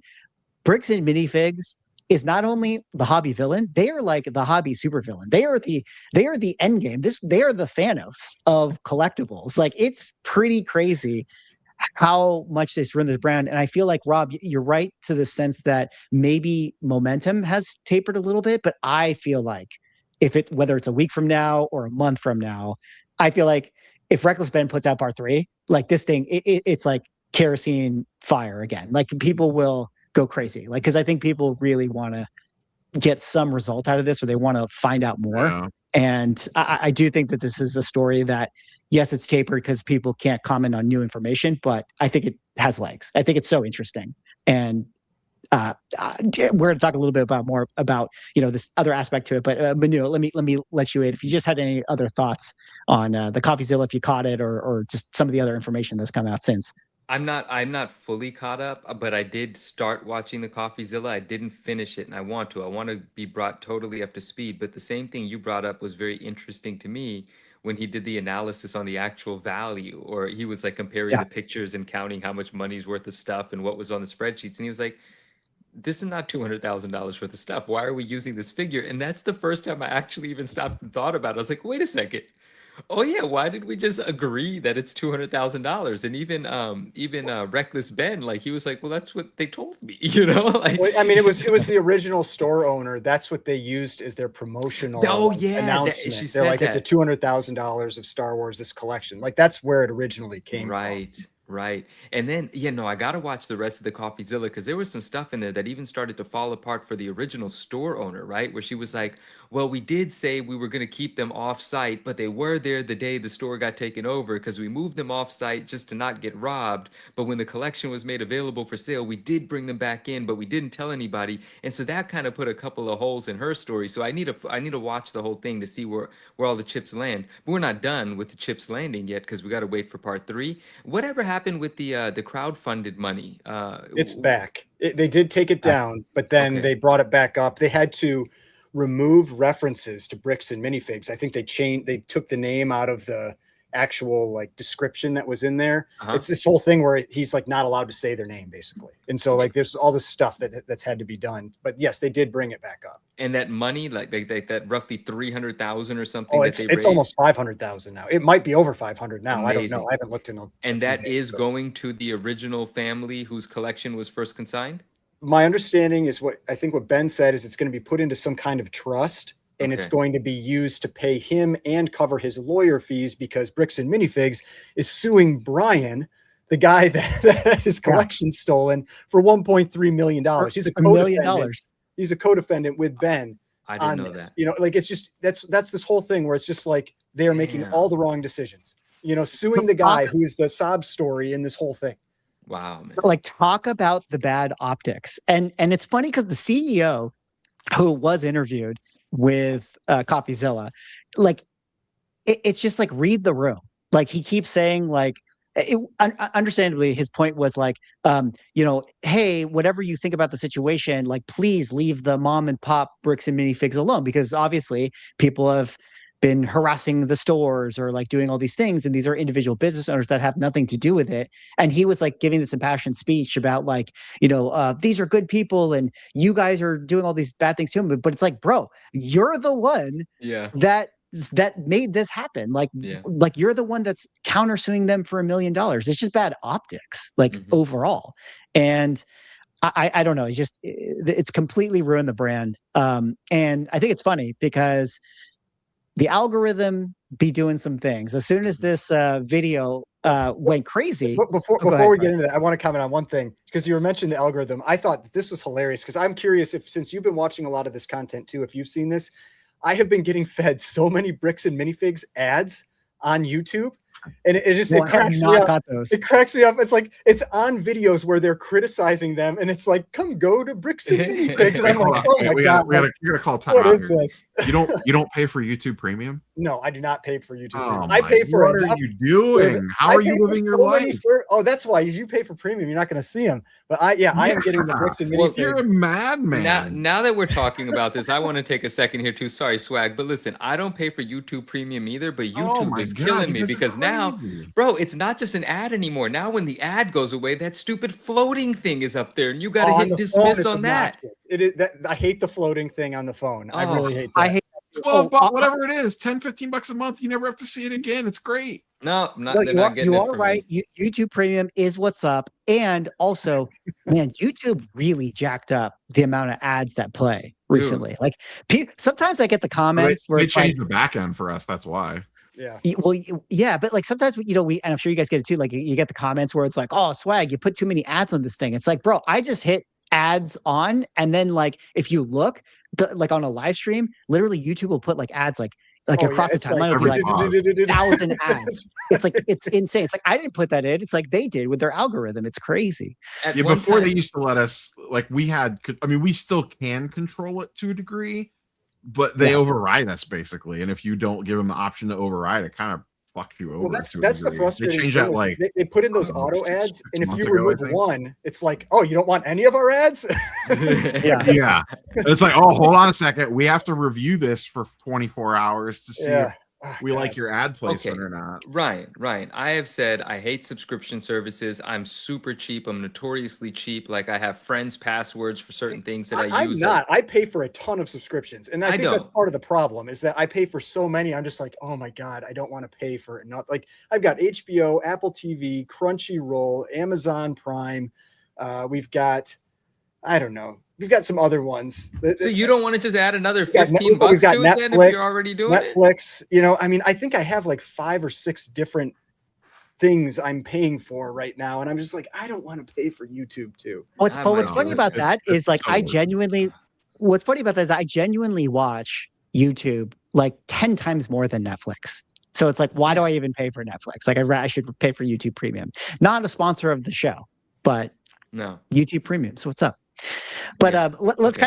kind of transition over. Speaking of the algorithm stuff, I thought it was really funny because as soon as this Bricks and Minifigs story popped off, a video from months before the Reckless Ben video came out, I think got caught up in the algorithm, and it was actually done by this person here, known as MGS Brick, who I think is a Lego content creator to some degree, and he made a video called "I Exposed Bricks and Minifigs" with a $1,000 minifigure. You can see that this video has 1.2 million views. I promise you, 2 months ago, this was not at 1.2 million views. This thing got absolutely just catapulted into the algorithm. But a very interesting experiment that I thought, we can kind of tie back into a collectible conversation. Basically, he had the idea of like, oh, what if I brought a bunch of Legos into my local Bricks and Minifigs and kind of played it off like I didn't know anything about the collection, and just said like, hey, do you guys buy? Would you guys want to buy these Legos? And he took it to 4 different stores, and I'll just kind of quickly skip ahead, although I do recommend you guys watch the video. Suffice to say, the offers that he got from the stores were not great. I'll just play a little bit here. He went to 4 stores, offer 18% of the value of the collection at one of them, 6% at the value of the collection of another, 19% at one, and then 10% at another. Now, it's a little bit of like I don't know if you can take it truly fully at face value. Some of the people in their conversation with him were sort of saying like, hey man, like, well, they're trying to be transparent. They're like, listen, we're reselling, we're not going to be able to pay retail, this is all we can offer you. And he had some Legos that were akin to having like a Mark Jeweler newsstand, to where maybe some of the employees were like, didn't recognize why this one was the crazy value. But anyways, I kind of wanted to bring this video up because I thought it would kind of go more into our wheelhouse that is related to the story of like, selling your collections and getting fair market value, or like bring it to a comic book store and having them buy stuff. These stores were offering him less than 20% of value. Were you guys appalled by that? Is it sort of like, yeah, well, then just take it somewhere else. This is why you got to sell it yourself. Like, what did you guys think about this one here? And Manu, you can kind of chime in. I see you with Okay, the I'm finger. sorry. No, I appreciate it. Sorry.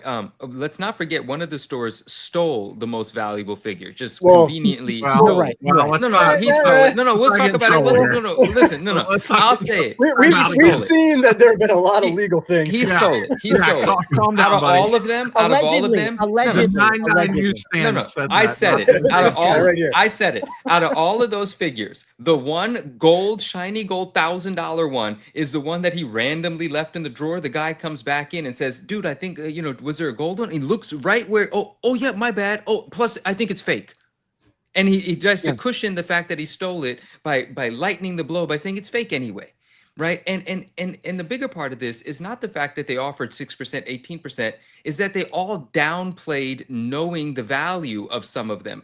Listen, some people might not have known, but there was a lot of this going on where the guy that brought the items, and what's interesting about this video being recirculated into the algorithm, I think there's an independent video alone of just taking just going to one store, because now I remember months ago I watched it with that $1,000 Lego. I know nothing about Legos, but I remember watching a video just about one store where he brought in a box of Legos, And the guy was like, this one's interesting. I don't know if it's real. I can't get the legs off, but apparently it's known in the community that the way that it's chromed kind of seals it so the legs don't come off. So you can't do these authenticity checks that people do on these Legos. And he was pointing out the reasons why he didn't believe they might be real, showing comparisons on the internet to things that weren't the same one, and then offered him like $50 for everything, which was like $700 worth of Legos, and then said, I'll give you another 50. I'll take a flyer on this one. It might be fake. But I have a feeling that he knew it wasn't fake. He's trying to buy a $1,000 piece for $50. So yes, they offered low, but there was a lot of playing dumb because the individual that brought the collection in led with, fishing for this sort of response from people to see who's a liar and who's a, immoral or whatever, led with, I don't really know nothing about Legos. I found this underneath the bed. Will you give me some money for it? Giving these people the opportunity to be unethical, thinking that they had a chance to steal comics from, steal the Legos from someone that doesn't know, and set them up. And a lot of them, it seems like, fell right into the trap. Now, the guy says this does not represent all Bricks and Minifigs locations, but Bricks and Minifigs locations aren't governed by some, they're just people that own franchises. And if they're unethical and dishonest, they're going to try to take advantage. And I know how we're going to connect this conversation into going into a local LCS and so on and so forth. And I want to hear all of that because I agree. But one store definitely stole the most valuable thing and hope no one noticed. And Allegedly. I mean, yeah. what This guy. Rob. Well, okay, Rob. What do you think, or in response to Manu here, or the whole thing? I think the interesting experiment would be to repeat this in other collectible categories. Do you, if someone had like a couple beat up or like decently shaped raw keys, walk them around a Comic-Con and record, on the down low, record the interactions that you get with various dealers on like how they kind of pitch it to you, like how straight up are they with you. And you'd have to kind of have something a little bit obscure, maybe. Like you couldn't just walk in with like an ASM 300. I guess you could play super dumb about it, but maybe you have something that's like a little bit niche, or like maybe you have like a Mark Jewelers raw that like you don't even really, you just play like you don't, hey, I found these under the thing. Like these were my uncle's or whatever. He handed them down to us. So you're playing like you wouldn't even know what a Mark Jewelers is or what a newsstand is or something like that, and walk it around a Comic-Con and see what sort of, do you think you would get a similar reaction? Do you think you would get similar values if you repeated this experiment at a Comic-Con? I think we should do it. Someone in the chat said we should do it. The tough, like for me, like the tough part with these is that I feel like I'm pretty knowledgeable on comics. Like I know a fair amount about a lot of different eras of comics, but there are definitely like some of those very specific things that I might not be aware of. Like I know that there are certain Whitman variants that are worth like hundreds or thousands of dollars, but I could not tell you which ones they are. And with what he was bringing in, it was like, oh, this is a variant of Bane, that has like a little different like drawing on him versus this other one, and I'm just like, how much do I really expect that store owner to be able to recognize that? And how much, like, but I guess the question is how much work, and this is where I don't know enough about Bricks and Minifigs, like what level of effort they're supposed to put in when they are evaluating, because if they are supposed to like look at every single piece, do it like some type of image capture or something that doesn't compare, if they're supposed to do all that, then they should catch all that stuff. But if you're supposed to be like going through quick, like for any of us that have bought a collection, like if you're going through stuff quick, like you're trying to get a rough idea of valuation, and I'm not checking to see that there's like a Mark Jewelers in this one random book. I'm not opening every book and opening everything to look at it all. And so that's definitely where it gets a little tricky. But like I think the challenge with this video specifically is that Bricks and Minifigs says they pay 40 to 50%. Like on their site, they say they pay 40 to 50%. It's not like they don't give a promise and like then it's just like, you get what you get. Like there's no LCS that's coming out and being like, oh, we paid this. Like they're gonna just like evaluate and they're gonna throw a number at you. But Bricks and Minifigs says 40 to 50%, and none of those got even close to that number. And so I think that's the bigger sticking point to me with Bricks and Minifigs, is that there's an expectation that they are actually going to be giving you that value.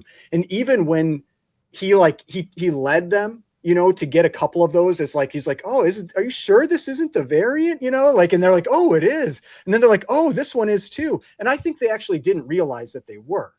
And so, but then they're like, and we'll give you this amount, which still wasn't 40 to 50%. It was, they're like, it's worth $300. We'll give you $100 in trade.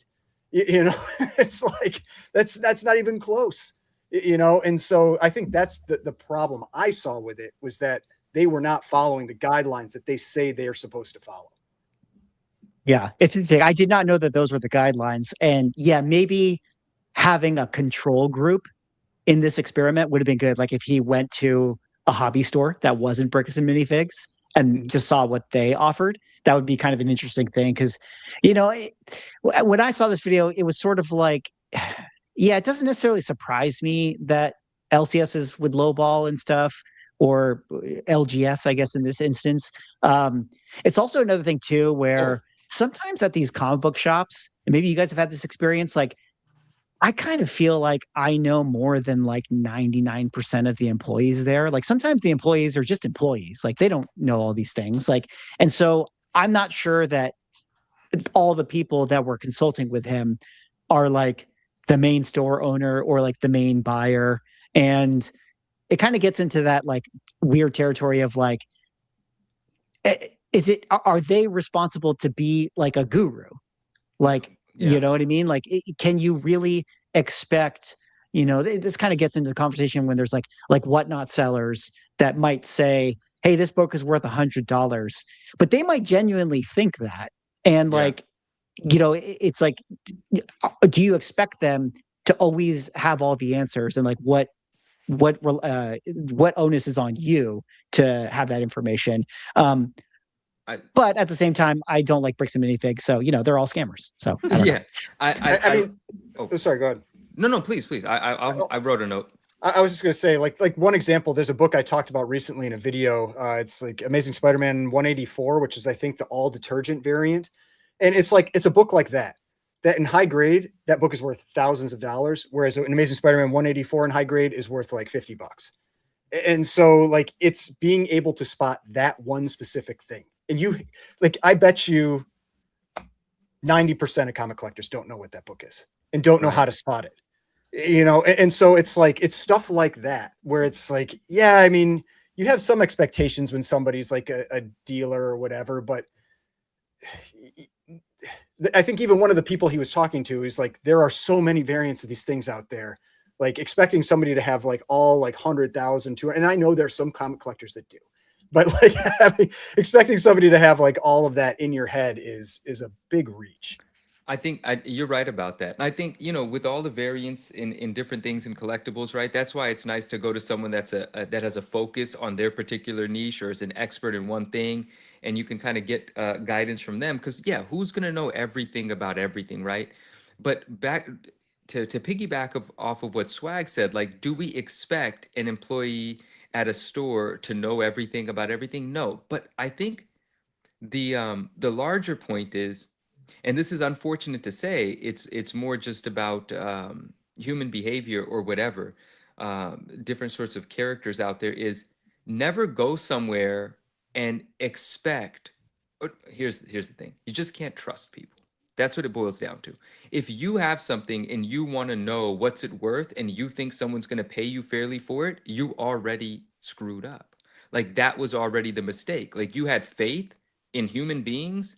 Yes, there are good people out there that are going to do the right thing. They're going to do right by you. And Ryan, you and I, we can tell the story about Mark Jewelers. Will, that I bought a lot of those Mark Jewelers from, you had a conversation with him as well. He wanted to sell his longtime childhood collection of Mark Jewelers from a military base that his father used to be at in Europe, and he used to be there as well. And he had all these high-grade Mark Jewelers, and he went to a comic book store in Florida. Ryan, I don't remember the store's name. If you remember, we could shout them out. I don't know offhand. No, sorry. No, it's all right. There's you got a video about it. There's a post on my Instagram about it. It talks about it.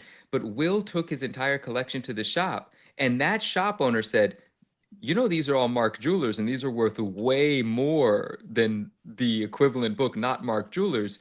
You should not sell these raw, not to me, not to anyone. You should pick out the high grade ones. I'll help you find someone to press them. You should press them, and you should maximize your value. And that's what he did. That is someone stepping into the right shop and having someone that had the decency to tell you that. But to expect that or to trust that you're going to randomly stumble into that scenario, you make the mistake, right? Like the guy that made this video was fishing for this outcome. That's why he set it up that way. But unfortunately in life, people do take their box of collectibles somewhere and hope someone's going to tell them the truth. I don't know if it's 9 out of 10 times, but majority of the time, the person on the other side of the table is going to realize if you don't know, and they're going to start, lighting up with opportunity about how little they can pay and how much they can make. The mistake, the onus is on the person that owns the stuff to know about the stuff. Not everyone knows, not everyone's going to put in the time to research, but if you're not going to do that, you're giving up your edge and you're opening yourself up to be stolen from. And that's the actual moral of the story. Not can you trust a Bricks and Minifigs employee, it's why do you think you can walk into something in this world and get treated fairly or honestly? That's not how the world works. I think an interesting side takeaway here is, if you have whatever you have, whether it's minifigs, comics, cards, whatever, you really, I think this kind of leads into the importance of documenting what you have, because at some point in time, it's probably going to end up in someone's hands in your family that doesn't know what it is. Yeah. Yes. If you don't, and maybe your plan is to move off of it before it gets to that point. But listen, sometimes life gets in the way, and that doesn't happen.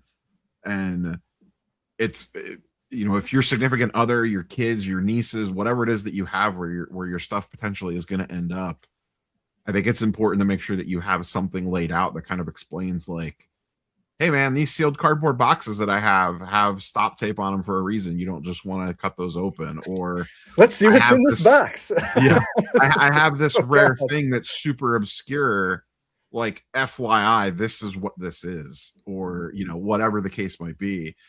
In cards, comics, and some of the other categories, that's where grading becomes a little bit more important, to have your collection graded, because it makes it cleaner. Maybe not for you, maybe you know what it is, but it makes it easier for whoever's hands it ends up in to know that, oh, this Spider-Man ASM 300 is a 99 or a newsstand rather, because the barcode's on there, where a raw copy of that book ends up in your niece's hands. They might not have any idea what the hell that means. To Manu's point about the Mark Jewelers, same thing. If you have those raw laying around and they end up in your kids' hands or your grandkids' hands or your wife's hands, and they're trying to figure out what the hell this is, it does make their life a lot easier on that stuff to some degree, to know what it is. But if you don't want to do that, at least have some sort of plan, whether it's 2026. You can record a video super easily on your phone and just save it to your hard drive, or just put it somewhere to just document, like, hey, I have these things. This is why these are important. Don't just throw these out at the garage sale. Rob, what are you talking about? Okay. Comics are meant to be read, not entombed. Mark Jewelers are meant to be ordered from when you need diamonds. Everybody knows this. Tear them out. They shouldn't even be. Tear them out. Tear them out, guys. Well, shout out once again to MGS Brick. He made a good video. If you guys want to go check it out, it's a really interesting watch, and I think it brings up a lot of interesting conversations with consignments. But yes, to your point, I mean, call us the double shill, but the interesting thing though, he had a follow-up. He had a follow-up to that, where Bricks and Minifigs reached out to him, and he read all the legalese that was sent to him, which were basically threats. About they were nice threats though. They were nice threats. Yeah, but it was, oh, we'd like for you to interview everyone, and it would be really nice if you shouldn't mention this ever again. Because I guess he just had graduated high school, and I think he's in maybe college now. And when this whole thing came out, I guess he posted a short, and he was like, "Oh, Reckless Ben, we should do a collaboration, and it's gonna be peak." That. They did not like that at all. They reached out to him. They're like, "We saw your thing where you said you would make peak content with Reckless Ben. We highly suggest you not do this, or you are going to be potentially become a person in this lawsuit. We currently are not focused on you, but we could be, And it's like all these like little not even veiled threats, And you're just like, oh God, like these guys are just going after everybody now. So, it was smart of that kid to just back off of that. Oh yeah, he did. You just graduated from high school. You don't need that kind of smoke. Yeah. Well, everyone that goes and watches the video, let us know if that last shop stole that gold thing or if that was an honest mistake. I want your opinion. Ah, man. Only one person on the Definitely. panel said the S word in regard to that gold minifig. I just want that on the record. Allegedly. Allegedly actually does not protect you, having spoken to legal. Listen, I'm watching all these YouTube lawyers. Okay, we're gonna make connections over here if we ever get into trouble, and that's the one good thing about the internet is that you can reach out We to all have people. Lesco on speed dial. Yeah, exactly. Well, interesting Bricks and Minifigs story. That company seems to be very, very petty when it comes to people making content, much like friend of the channel, Rob Liefeld, who also kind of brought a little bit of a controversy into automatic comic space here. But check out this story, guys. So Rob Liefeld, who obviously famously legendary creator, created Deadpool, worked on New Mutants for years. Who's been making a podcast and a lot of great content, did a reaction video to Mark Waid, another legendary comic creator who was on a comic podcast, talking about, how the people that say that comic books today or comic books 20 years ago are worse than comic books today, are dinosaurs, and they don't know what they're talking about, and these people are fools, and basically implying that comic books are much better today. And Rob Liefeld said that was the stupidest take he's ever heard in his life. You don't know shit right there. Mark Waid, this is a horrible take. Don't get fooled by this crap. Top tier classic runs endure for a reason. They are to be admired and studied in the hopes of generating works that aspire to match or exceed them. Ryan was having a little bit of fun with Rob Liefeld's impassioned speech right here and just posted the classic Simpsons meme of the old man yelling at the cloud. And Ryan, apparently I have reached the badge of honor of being blocked by Rob Liefeld. Definitely has the thinnest skin in the game. Ryan, were you shocked? Welcome to the club, I guess. I was not shocked. I've heard it is fairly easy to get this honor of being blocked by Rob Liefeld. I mean, because he's in a bunch of Facebook groups too, and apparently he's if anybody says anything that is even remotely viewed as criticism, he is immediately blocks. But I just thought it was funny because Mark Waid, I think he actually quoted the shake cane. He said shake cane at cloud, old man at cloud. And so I was like, that's pretty funny. I'll use the Abe Simpson one.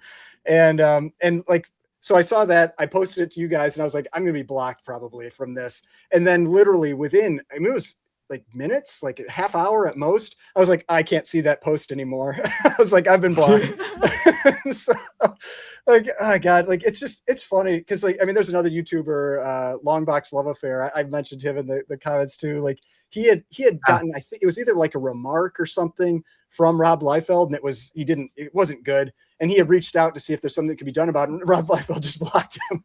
Wow. It's just it's so easy to get blocked by him. It's I don't know. He is very sensitive, it seems, to any type of perceived criticism. But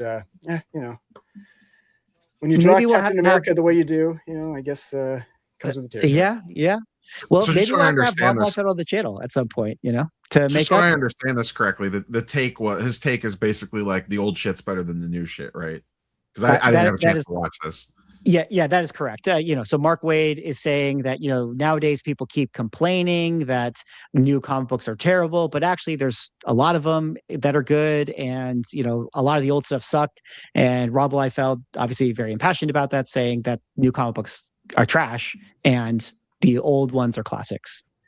I mean, I keep rereading the same X-Men and Spider-Man runs my entire life for a reason, I guess. So maybe I'm on Team Rob here. Yeah, we might be on Team Rob, but I don't know. When you got new creations this, ASM 1000 by John Romita Jr., it's kind of a funny thing. Is this mean that old comic books by John Romita Jr. were actually bad because this is his artwork, or is this him being cursed by new comic books? Transitioning the story a little bit here to the ASM 1000. We never really talked about this, but I kind of wanted to get your guys' takes. I know you guys are not super into new comics and stuff, but I feel like this is something we should talk about. It must have been in chat. For some reason I thought we talked about this, but yeah, it's it is it's not great. Flagged for us to talk about, but we didn't get to it on the last show. It's not great. It doesn't feel like it's good enough for the 1000th issue. It's not what I don't know what I would want, but it's not that. Don't you just look at that and see him saying the "I don't know" thing? Like that's all it looks like. Like how do you not look at that and just see "I don't know"? Like what is that? Everybody's been saying that. Yeah. How didn't they 90s holograph this shit out of this issue? Like, what are we even doing? Like, we used to really do stuff in this country. I know.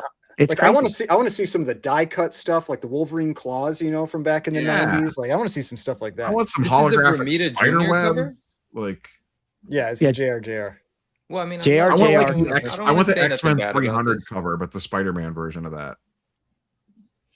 I agree. I mean, so anyways, to kind of recap the story, maybe you guys saw I did some video content about this. This was the ASM 1000 cover when this was initially released by JR. I mean, obviously the internet just went all over. Like they just trashed this thing, and obviously it's for good reason. It's not his best work. To where Marvel announced more recently, I think they heard the feedback that they're going to be doing a cover A. Obviously, this being issue number 1000. Landmark issue, they're going to have like a billion variant covers. They might have 1,000 variant covers for issue 1000. Probably. But that one JR one was going to be the cover A. Now they're doing a co-cover A. This one by Pepe Larraz, who also incidentally has a variant. But this is also the one that came out. I mean, cool artwork for like a regular Spider-Man cover, but like I don't know, this doesn't feel 1,000 worthy. I don't know how you guys feel about this. I agree with you. I feel like it's one of those things where it's like, you know it when you see it, and I haven't seen it yet. You know, like what I would expect for 1,000 cover. Yeah. It's interesting stuff. I mean, I want to pull up this other post. So shout out to Key Collector Comics for making some of these carousels here. But let me see if I can actually find, a little thing that we might enjoy discussing. And shout out Comic Tom. I see him. Shout out to Comic Tom. Yeah. We're big fans of Comic Tom over here. I can't find it. Oh well, I was gonna pull up all the various Landmark covers to talk about them. But yeah, interesting stuff. I mean, the conversation of new comics versus old comics. We got great comics like Dr. Doom blind bags. That are obviously fun to always open up. But I don't know. I have a little bit of opinion on it. I just wanted to kind of get it out with what Rob is saying. I kind of understand the spirit of what he was saying. I understand the spirit of what Mark Waid was saying. But the truth is like there are a lot of really good new comic books. It's just that there's also a million new comic books, like more comic books than ever. So everything's kind of diluted and it's like harder to find really good stuff. And then also like all media has been diluted because of the internet. Like movies aren't as important as they used to be. TV shows are not as important. I mean, like streaming is crazy. It's like trying to like there's so much stuff. And so it's like I feel like you end up like you start trying things and you're like if it's not good within an episode or two, you're just like bleh, like you move on because there's too much. Like for example, watch Widow's Bay. If you're out there and you're not watching that, it's on Apple TV. It's friggin' awesome. If you like horror, you're gonna like it. It's good. But yeah, like it's tough like with the volume that you have to parse through today because there's good comics in every era. I think that's more the takeaway that it should be. It's like there's going to be junk today, just like there was junk in the 90s and 80s and 70s. But there's also good stuff in all those too. Yeah. Well, speaking of good comics, there's always time to buy some good comics like you did, Rob, as you went to Heroes Con this past weekend. Shout out to Philip, otherwise known as Vintage Comics and Toys. I brought up his post because I thought it was kind of relevant maybe to our conversation here where he was, doing the Heroes Con thing. And he made a little video talking about how most of the comic book vendors are charging much fairer prices than last year. So he had a really good experience over at Heroes, feeling like comic books are back, or at least vendor pricing is back. I would say that, Rob, that's probably, at least from your experience, partially true because you ended up picking up some big boy books. I got it actually pulled up. I don't know if you want to go grab the one behind you, but it's probably easier just to pull up my Instagram page that has the two images. I got them right here for you. But I will say on that video that you just had up, there's a Lego minifig table behind him when that video first starts, and those are by far and away the most popular tables at the Comic-Cons by a mile. Wow. Wait, really? Yeah. Go right to the beginning of that video. I don't know if you could rewind. Hold on. If you gotta, let's see. Right there. These ones right here. Yes. Oh my goodness. Yeah, you bought 6 for what is it? 6 for $20, and you just fill up a little Ziploc bag. I can't. I thought Heroes was only comics. Well, you know. I thought that was the whole. I thought it was like their whole thing. Yeah, it was only comics. Wait, if It's a that's majority true, of this- comics. this is So the new my big my story. my This is joke the new comment big to you story. before, I was like, oh, they should start selling Pokemon cards. Well, I guess they should. Because if they're I selling bought Legos. One Piece cards there. I got great Oh my deals on One God. Piece cards. All There. right. Really? Wait a minute. This is hey, I didn't know breaking that. news, guys. This I is didn't a know real that. big aspect because let me set this up proper so we can have like an official clip. I'll actually have a really funny comment from a dealer about this. I don't know where you're going with it, but I think I know where you're going with it. Go ahead. Well, I'll tee you up. You know, for years, everybody has said that Heroes Con is the true comic book con in the country. You know, obviously, New York Comic Con, San Diego Comic Con, they get the headlines, they get the fanfare. But if you love comics, you love buying, you got to go to Heroes Con because it's all comics. You know, all business, no cosplay, no other bells and whistles. That's where you go if you're a real comic book fan. Rob, you went there. Are you telling me that's no longer the case? I mean, they have the highest percentage of dealer tables per square foot by far.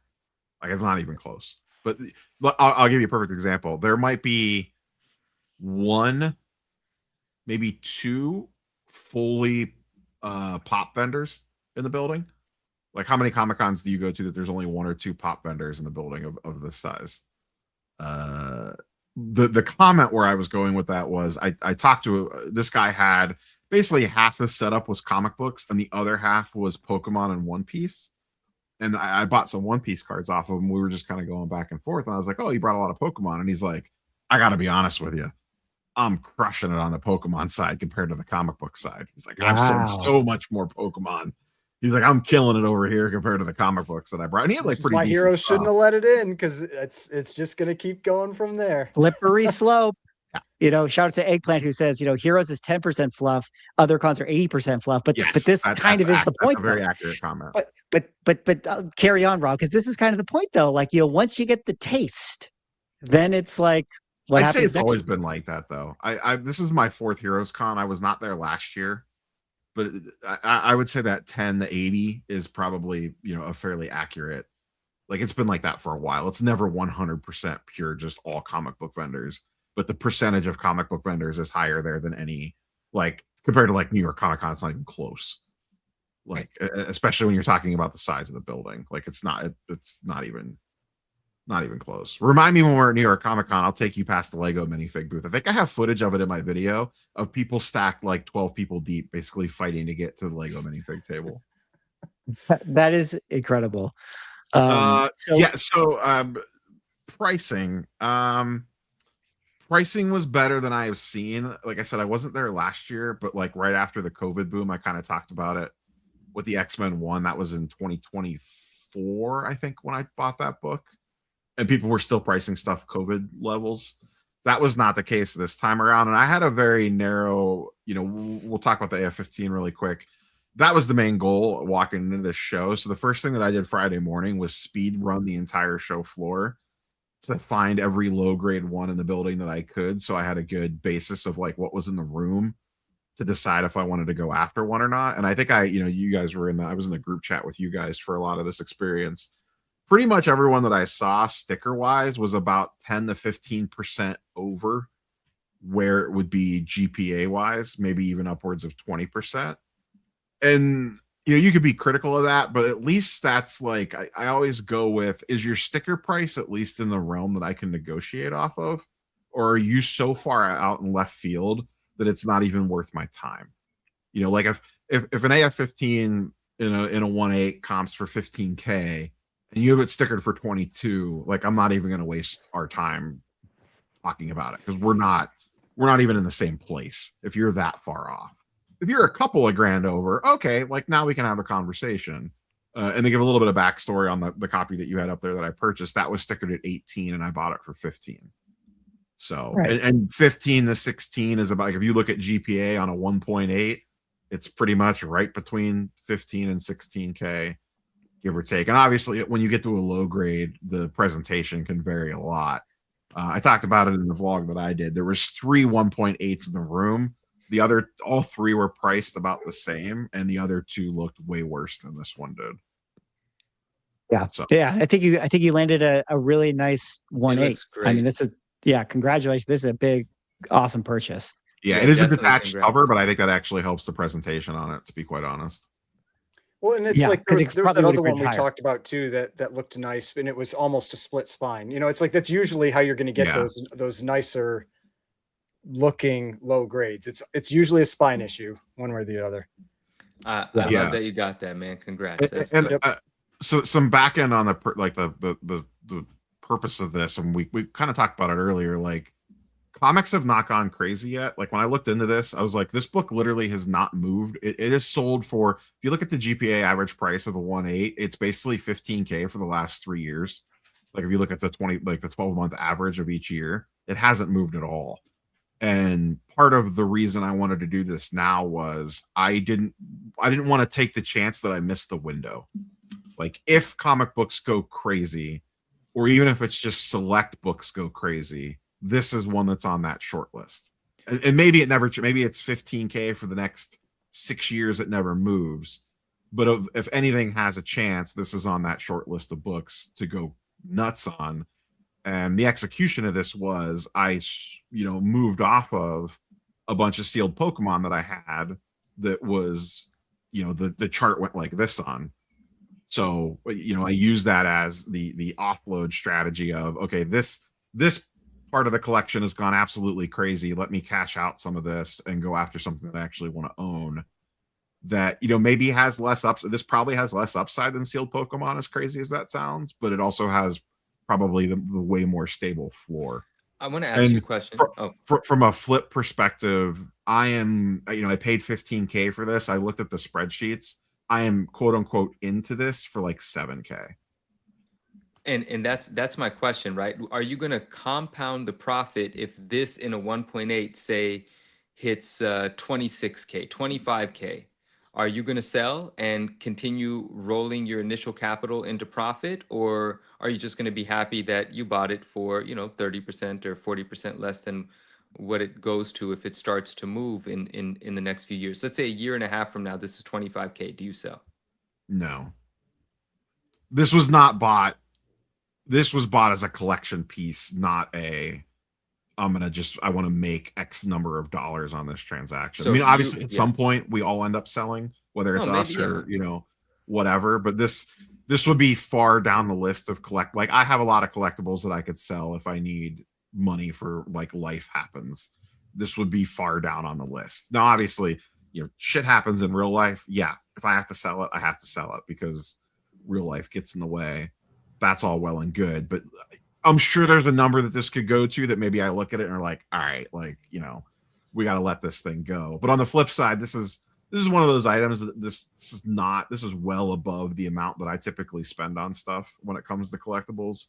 Usually I like to stay 5K or less. I just generally don't like messing with high-end stuff. And the opportunity was there. I put the money into the sealed Pokemon. The market got hotter and faster than I thought that it would. So it allowed me to execute the plan. This was always the end game with the sealed Pokemon. It was to turn it into something that I actually want to own. And I had a short list. There was this, a Black Lotus, and a LeBron Rookie Refractor of 3 Grail items that I would not typically spend that kind of money on. And this was the one that presented the best opportunity and market timing, in my opinion. So I went after this one. Beautifully done, man. Beautifully done. Well said. I mean, you're doing the thing that most people don't do, which is to sell high and buy low. You're supposed to do the opposite. That's what I've learned in collectibles is hold on to your Pokemon until it goes to 0 and then buy the A15 when it gets hot. But I don't know. You're just bucking the trend here, bucking the trend. But you also ended up picking this one. Yeah, I was going to say, if we want to talk about that one real quick, this goes to the con pricing. I picked up that 8.5, and this was part of, I came in quote unquote under budget on the AF15. So then it turned into, well, what else can I get while I'm here? Yeah, you can't go home with money. You have to spend well, it. In the back of my mind, I have Fanatics Fest and the National coming. So part of me is like, do I just walk out of here with the money? Because it's not like I'm not going to have opportunities to spend it. But I specifically set aside money for Heroes Con, and I had money left over. And I was like, well, I've always wanted a 129. And I think it was Race City Comics had this, who I've actually bought quite a bit of stuff from at Heroes. I think I've bought a book from him almost every Heroes Con. But this one, recent sales are around 2,500-ish in an 8.5. I'm sure it's got a little pump because I guess I bought this pre-last trailer. But he had it stickered for 23, which was like already a fairly solid price. And then I asked to look at it when he handed it to me. He's like, I'll do 2K on it if you want it for 2K. And it was the end of the day on Friday. And I was like, all right, well, con's about to close. Let me kind of formulate a battle plan with what I want to do here. And then I went, first thing Saturday morning, I'm like, all right, I'm going for it. And then it was one of those things where you're like walking to the booth and you're like, I'm going to be really pissed if that book happened to sell like before the show floor opened or during the VIP hour or whatever. It went from like, I kind of want it to you're on that last 100 yards and you're like, I'm going to be so pissed if this isn't on the shelf anymore. Yeah, well, congratulations. I mean, big books.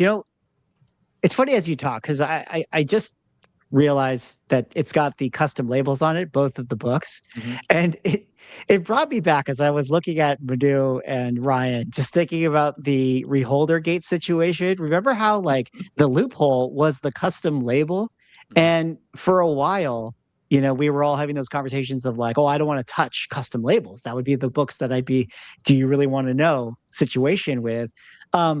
We haven't talked about it in a while. Like, do you guys still feel any of that inkling nowadays, or nobody are you cares? Like, nah, it's fine. Nobody cares I anymore. won't pay a premium for it, but I think it's cool if it's on there. Yeah, I don't think Yeah, I'm dude. scared of custom labels. it's the same as like there were like people that were afraid of like certain numbers when they had the bends in them, the banana bends, and like nobody cares anymore. Like I know there's some people that do, but like the vast majority just don't care. It's everyone's on to minifigs. So I do want to know one quick thing on the AF-15, which goes back to kind of what we were talking about with the dealer stuff. With like, there's so much information available to us now. It's kind of like, what are we really doing? And I want to preface this by the dealer that I bought it from was great to work with, but he kept trying to quote like, and if you have a save search for this, there has been like this one seller that has zero feedback that's been like posting an AF-15 once a week, and then it like bids super low because everyone knows that it's not legit.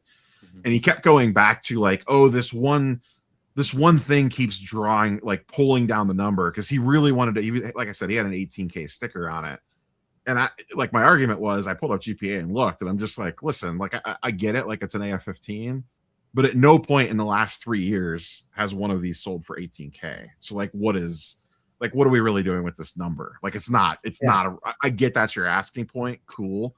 But like, what are we really, like, this number is not real. Like, this book has not sold for 18K since like 2022, 2021. So like, that's not like, I get like the one sale might pull down the average like $500, but it's not pulling it down from 18K to 15K, Yeah, that's a good point. What was his reaction when you were kind of making that? I mean, obviously he ended. He was cool about it. Yeah, he was very cool about it. And yeah, I talked about this in the vlog. And like I said, I don't know if this guy was playing 3D chess with me or not, but I talked to him and he said, "Are you interested in that?" I said, "Yeah, I'm very interested. I'm looking for like a 1.8." And he's like, "Well, if you don't like this one, my buddy has 2 1.8s." And I'm in front of this guy looking to do like a 15 to 16K deal, and he's like, I was like, "Oh, I didn't see those." And he's like, "Well, I'll walk you over there right now." And the dealer literally grabbed me and walked me halfway across the building to his buddy's booth to show me his buddy's 2 AF-15s.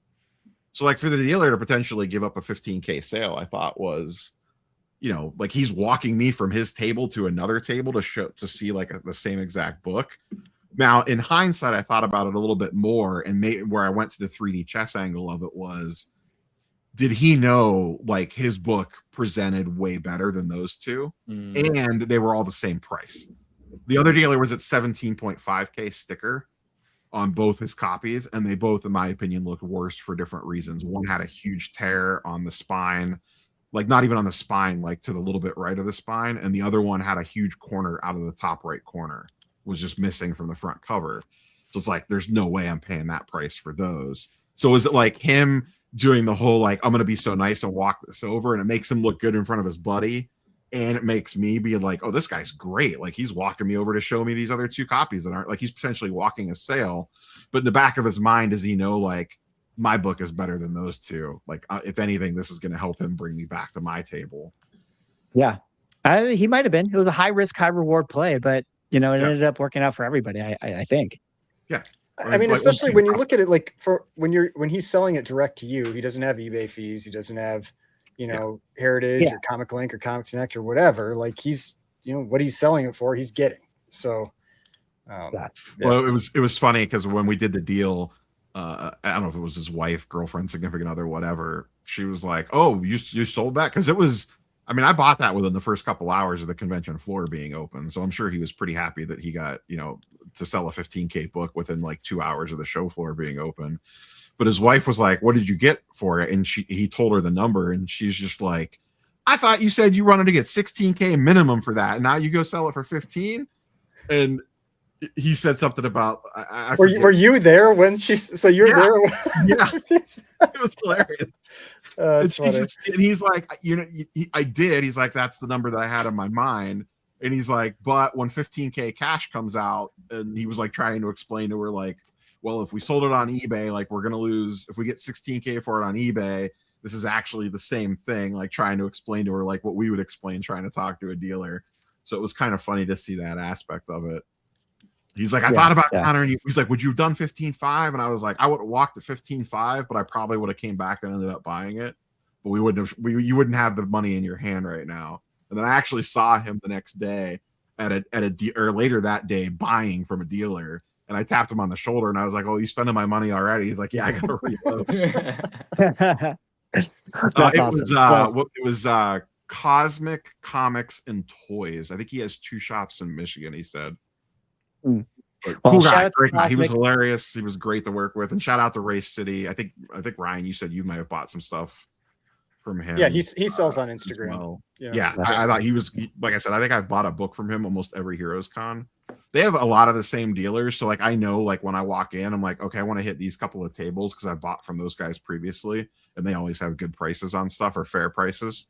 So I'm always like, I immediately want to go to their tables to see what they have for inventory. I think maybe I bought my Archie 50, like my 6.5 or whatever it is from him. Yeah, like he always has cool stuff.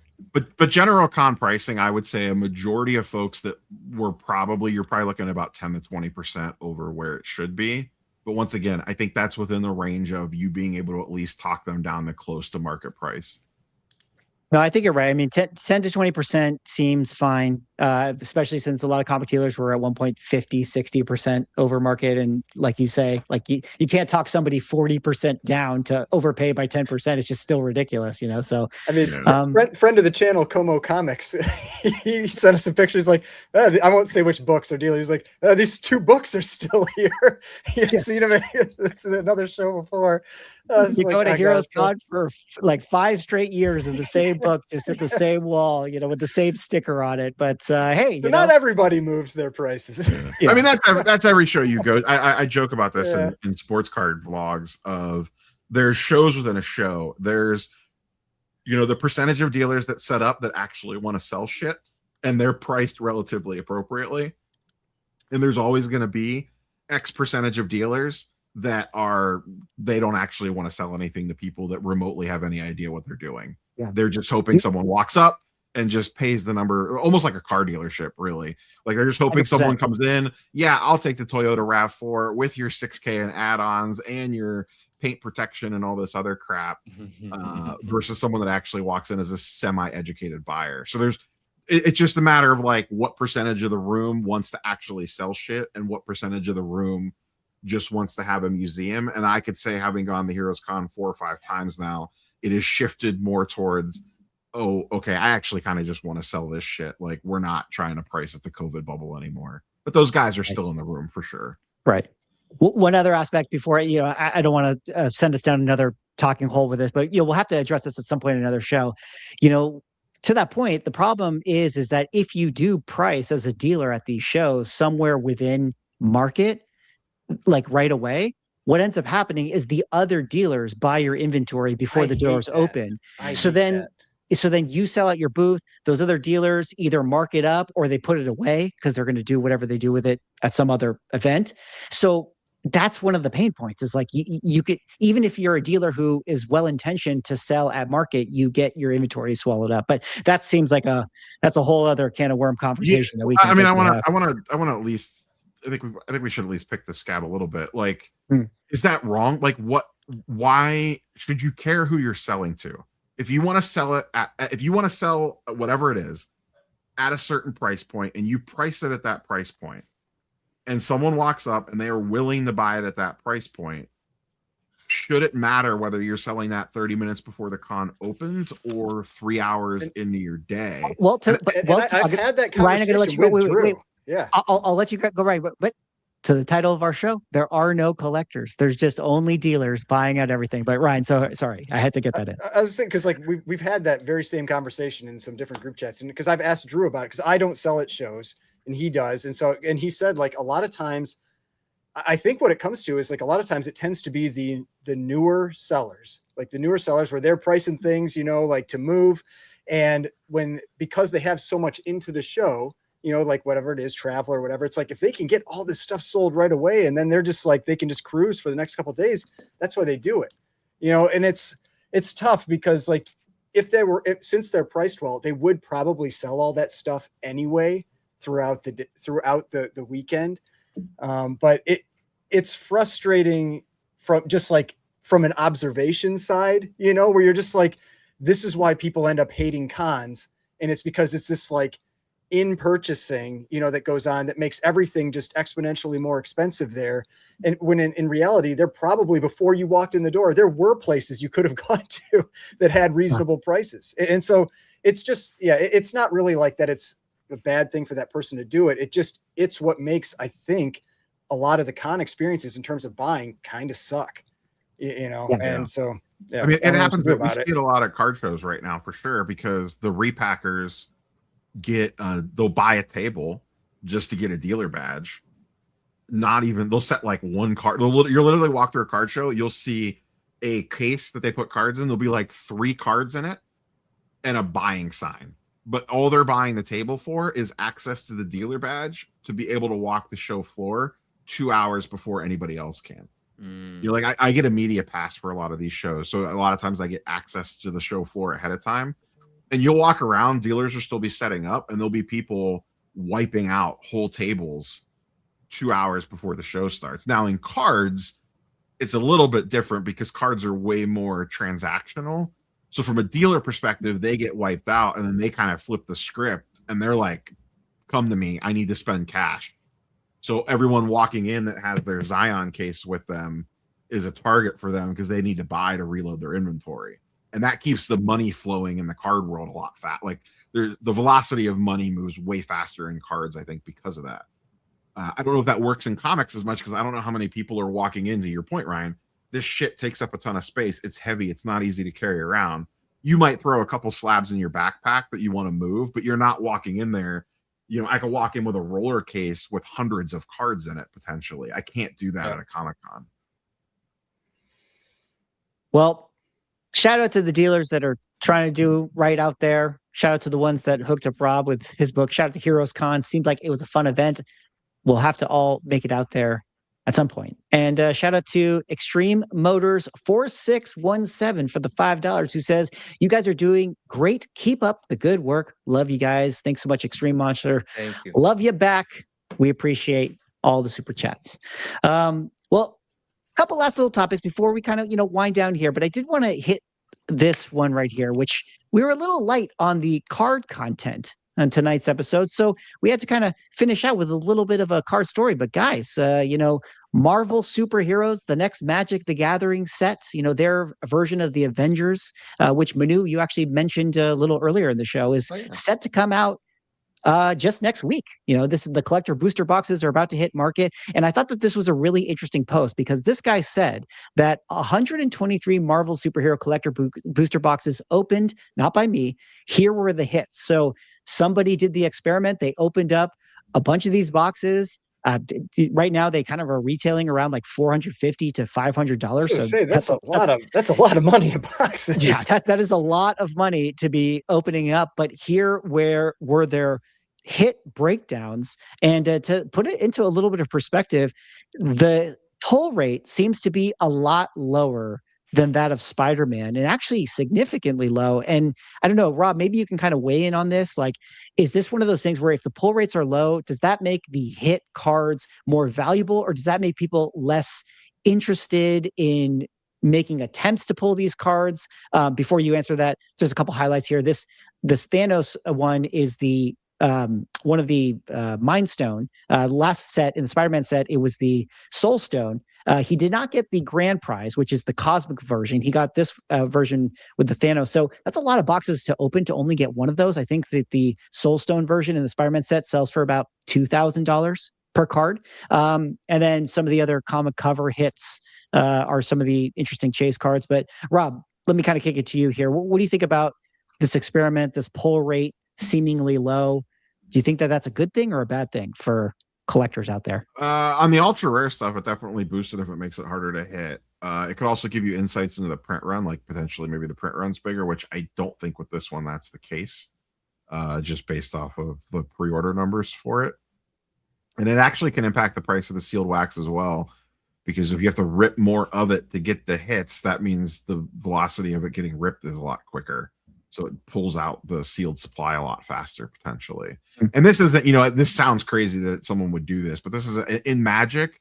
This is the one of the TCGs that this actually makes sense, because Magic is very player oriented, not collector oriented. So they need and want the singles. Like, players want the singles to bling out their decks. Like, this is pretty common to kind of rip cases upon cases upon cases, and if you sell fast enough, you could actually do better than just selling the sealed boxes in some cases. A lot of stores will just do it for their inventory too, because they want to have inventory for stuff. And it kind of, I forget who it was when we talked earlier about, people don't want to grade Magic cards or whatever because the Magic folks get mad about grading cards. It's a similar thing. Like, of all the TCGs, Magic is by far and away the least graded, especially when you look at it in terms of how popular it is, because the players actually want the cards to play with and in their decks. They don't want them slabbed. They don't want them in a case. They don't want them on display. They want them in their hands to like actually shuffle them and play with them. Which to me, to that point, it feels like Manu, Marvel card collectors like should be looking at these sets more. Don't you think? I mean, that's what we were saying about maybe that Spider-Man set being undervalued now, right? Like, worth picking up, that Spider-Man Magic set. Yeah. I mean, and like the interesting thing to me, like when I look at this with like Pokemon, I feel like when the hits are tough to come by, it causes people to complain a lot, but long term, that sealed product tends to be pretty valuable. Like when you look at like I can't remember the set now, but the set that has like the Umbreon, the Moonbreon in it, like that one, like people complained all the time about how hard it is. Yeah, Evolving Skies, how hard it is to pull, and it was like people didn't like that at first, but then that became like one of the marquee sets for Pokemon, and it's because it was so hard to pull that card that people wanted. Wait, Swag, connect me again with the thought you were having. I think I misunderstood what you were saying. Why should we be looking? Why should Marvel card guys be looking into this? Walk me through that.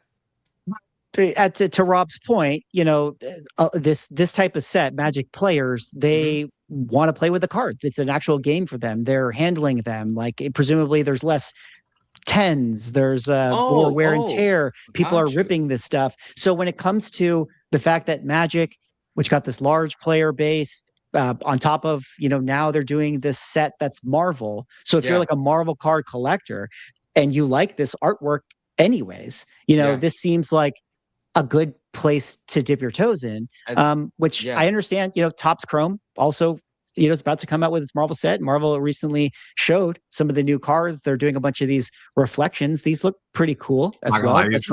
We were a little critical of some of the top stuff a couple of weeks ago. That Venom Reflections card looks amazing. Amazing? Yeah, let me see. Some of these ones you can see on the screen are pretty sweet. So, I mean, I think that this set's going to be popular. I tend to think, but I am biased, that owning the Magic cards is cooler to me, but I am biased. So, but I don't know. I just think from a Marvel card collector perspective, that would be something that you might have thoughts on.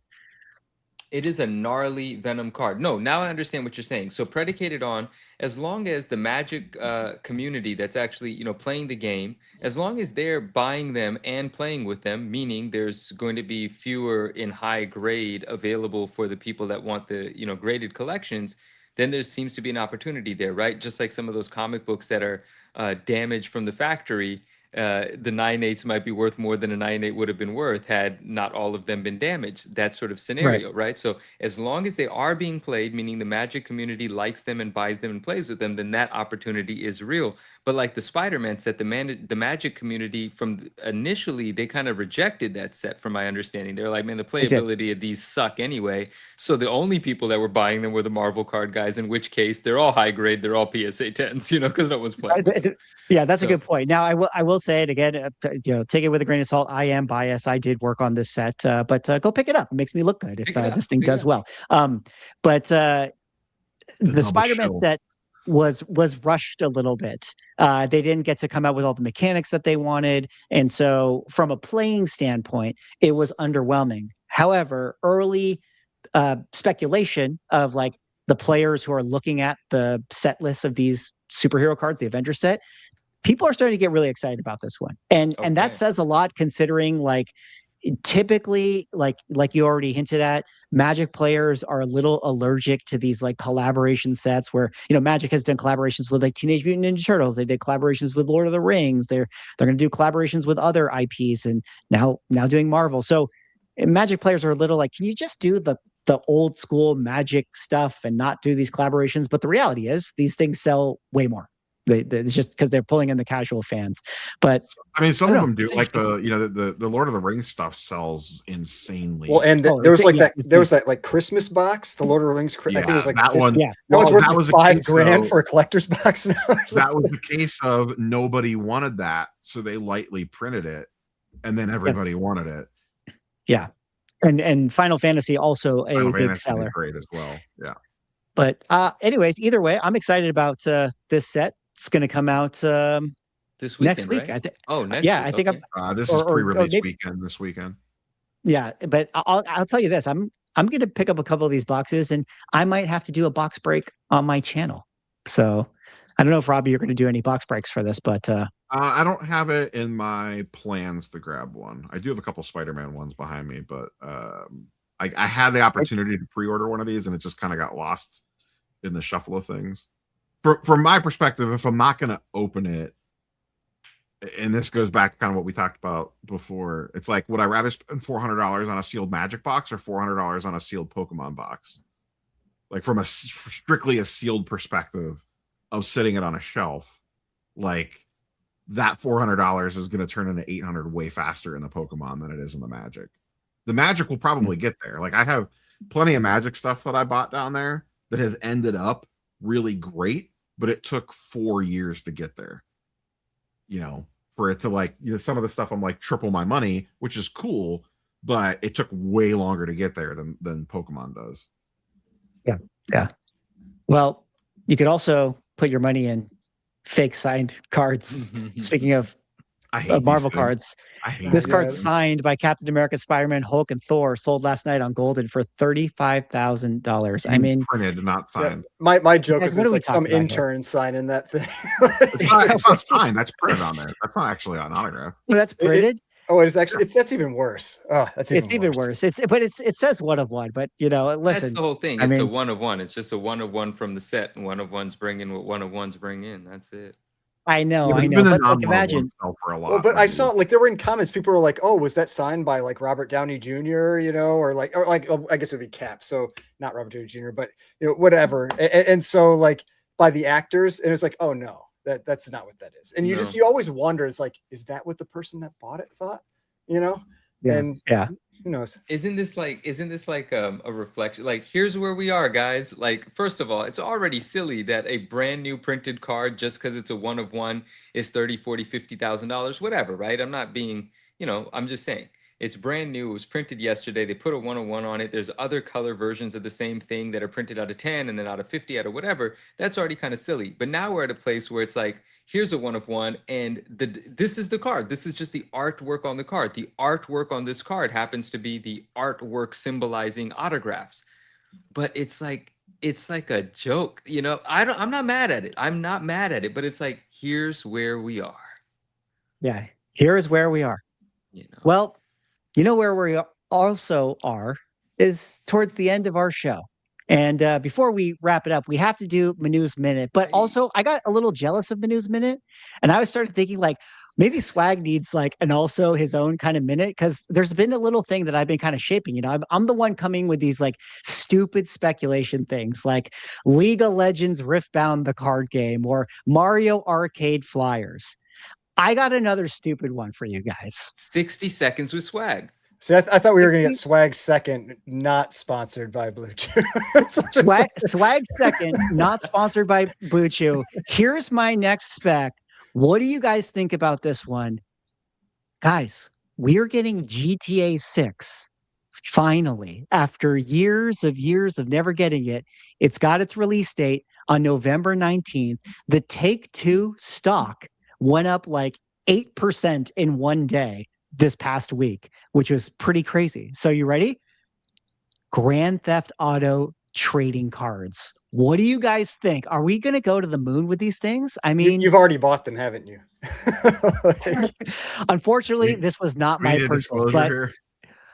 I was thinking, what Grand Theft Auto trading cards, could go to the moon. I was actually looking to see if there was Grand Theft Auto comic books, but there weren't. But that's my second with Swag segment as my next. I would rather buy the new K-pop Demon Hunter sealed than this.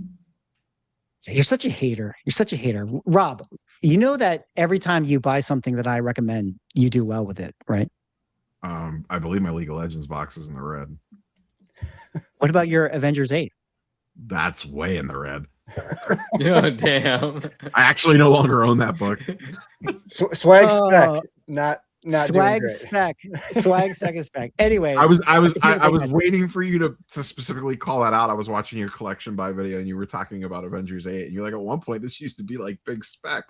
And then I ripped Neo off hardcore for one of these. Don't listen, it's a running joke. Don't listen to my spec. Here's the thing, guys. I'm not actually going to buy these things. Okay. I'm just throwing it out as like you never know. You never know. All right. We got to go on now to Manu's minute. And Manu, I got no setup other than take it away. No, okay, great.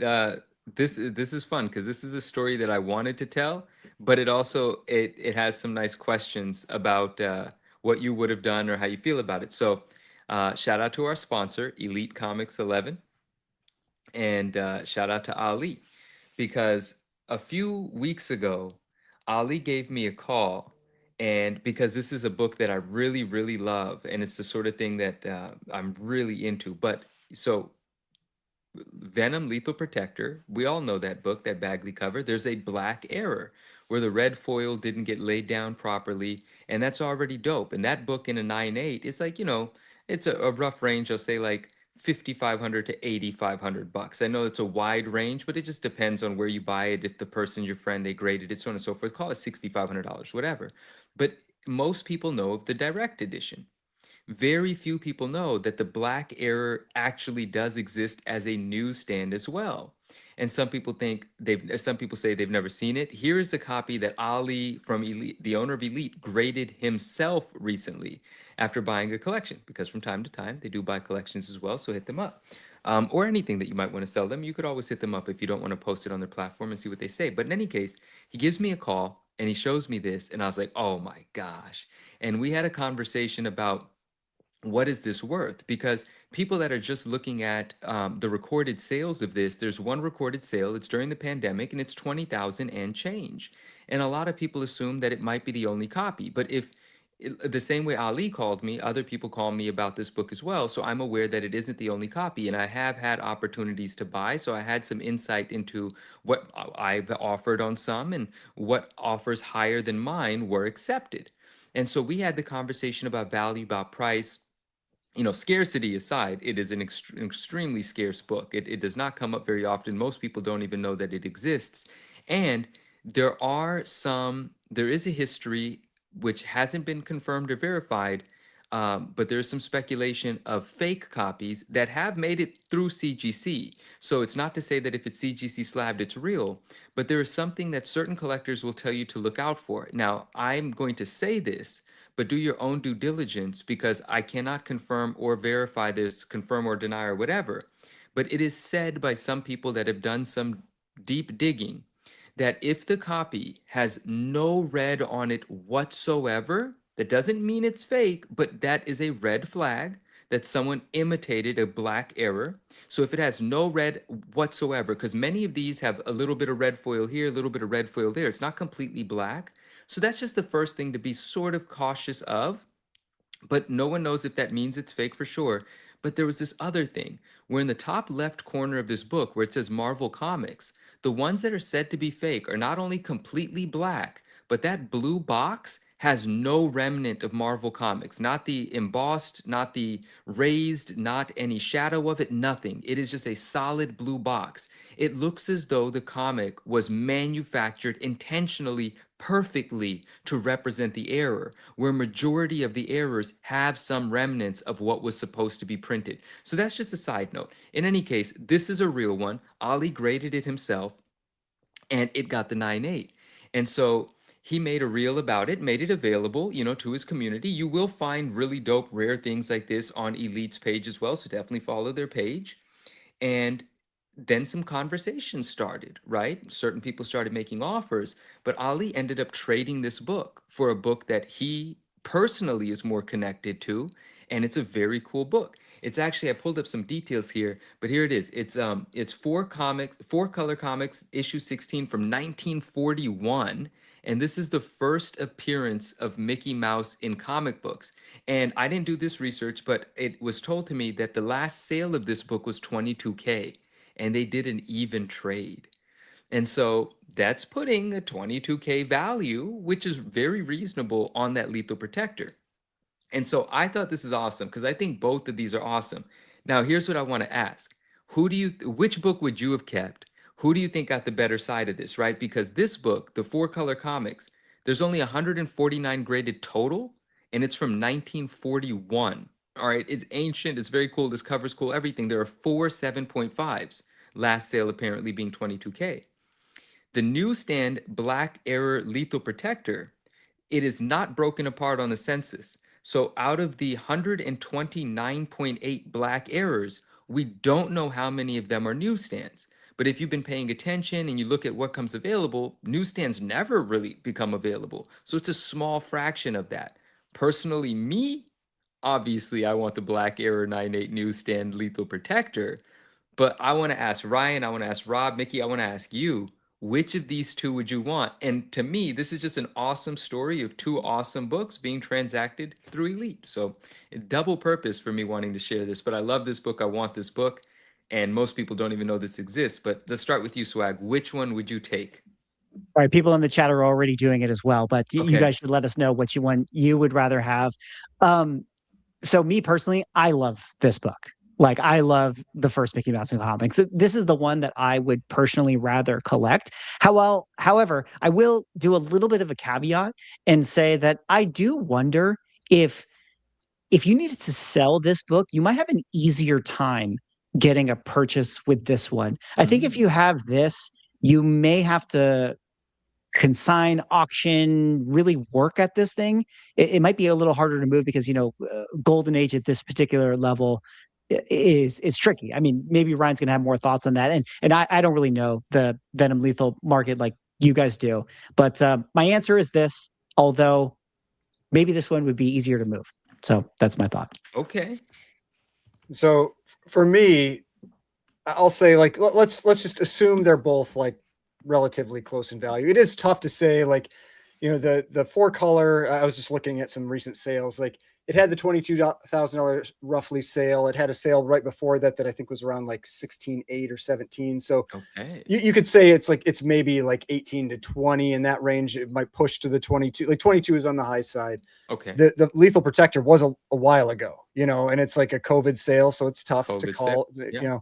But I personally, not just because of Golden Age, like I would take the Four Color 16.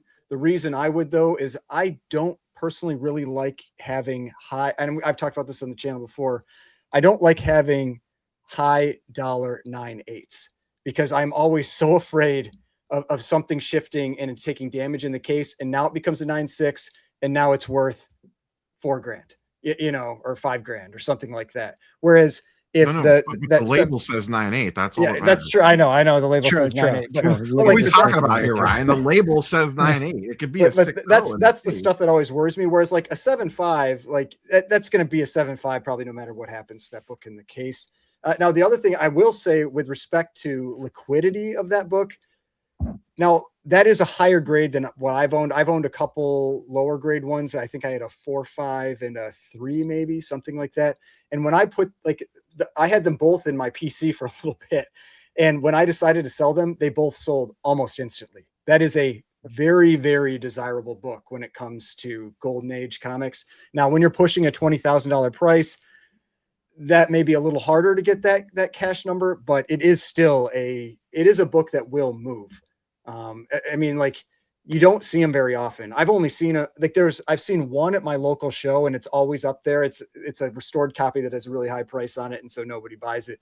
But like that, like, you don't come across them, and that grade is near impossible. And I do think it actually would be a little more liquid than you might think. Probably not as liquid as the Venom, but still not. It's not. I don't think it's going to be a tough sell. Yeah. Right. Rob, do you got any opinions on either of these books? I'm gonna split the difference here. I would rather have the Venom behind me, like on display. If you're telling me which one I would rather park my money in, it's the 4 colors. That's a good answer. I can Yeah, respect I that think that that's answer. a logical answer for sure. And Well, before Go we ahead, go ahead. sorry, before we go, Philip, our friend Philip in chat said something very cool here. He said, my friend still owns the very first 10.0 by CGC from May of 2000, and it just so happens to be a Venom Black Error. That's not saying it's a newsstand, but it's a Venom Black Error. That's CGC's first ever given 10.0. I didn't know that. Philip's telling us that. That's amazing. Shout out to you, my man. That's Wow. serious. wow. No, that's definitely would be interesting to see if that ever came to market. We'll have to keep our eye out on it, but maybe we'll find it pop up on Elite Comics 11 one day, which once again, shout out to Elite Comics 11 for sponsoring tonight's show. We really appreciate them for supporting our podcast. So let's support them back. Go give them a follow. If you haven't already, let's get them to 50K. Go check out some of the books they got up for sale. Good deals all the time. Tell them the Ungraded Truth sent you. And also hop on over to the Ungraded Truth YouTube channel. Give it a like, subscribe, hook us up, pop on over to our Spotify page, give us a 5-star review, go give us a follow, because we appreciate all your guys' support as we love the show. We enjoy it. It's fun. We want to keep doing it, and we do it for you guys. And if nobody shows up to watch it, we're not really going to want to do it. So we appreciate everybody that tunes in every Friday or Sunday or Saturday whenever we do our shows. Yeah. You know, I think we want to ideally do them on Saturdays, but you know, we keep getting busy, so we have to kind of shift around. But I kind of like that we just drop it on the people randomly. So with that said, thanks so much, guys, for tuning in tonight. We appreciate you. We'll catch you on the next episode. Detective Comics set a record for 1.8 million. Nobody really cares. Who are annoyed that people are asking them questions, is this book banned? That question didn't exist a year ago.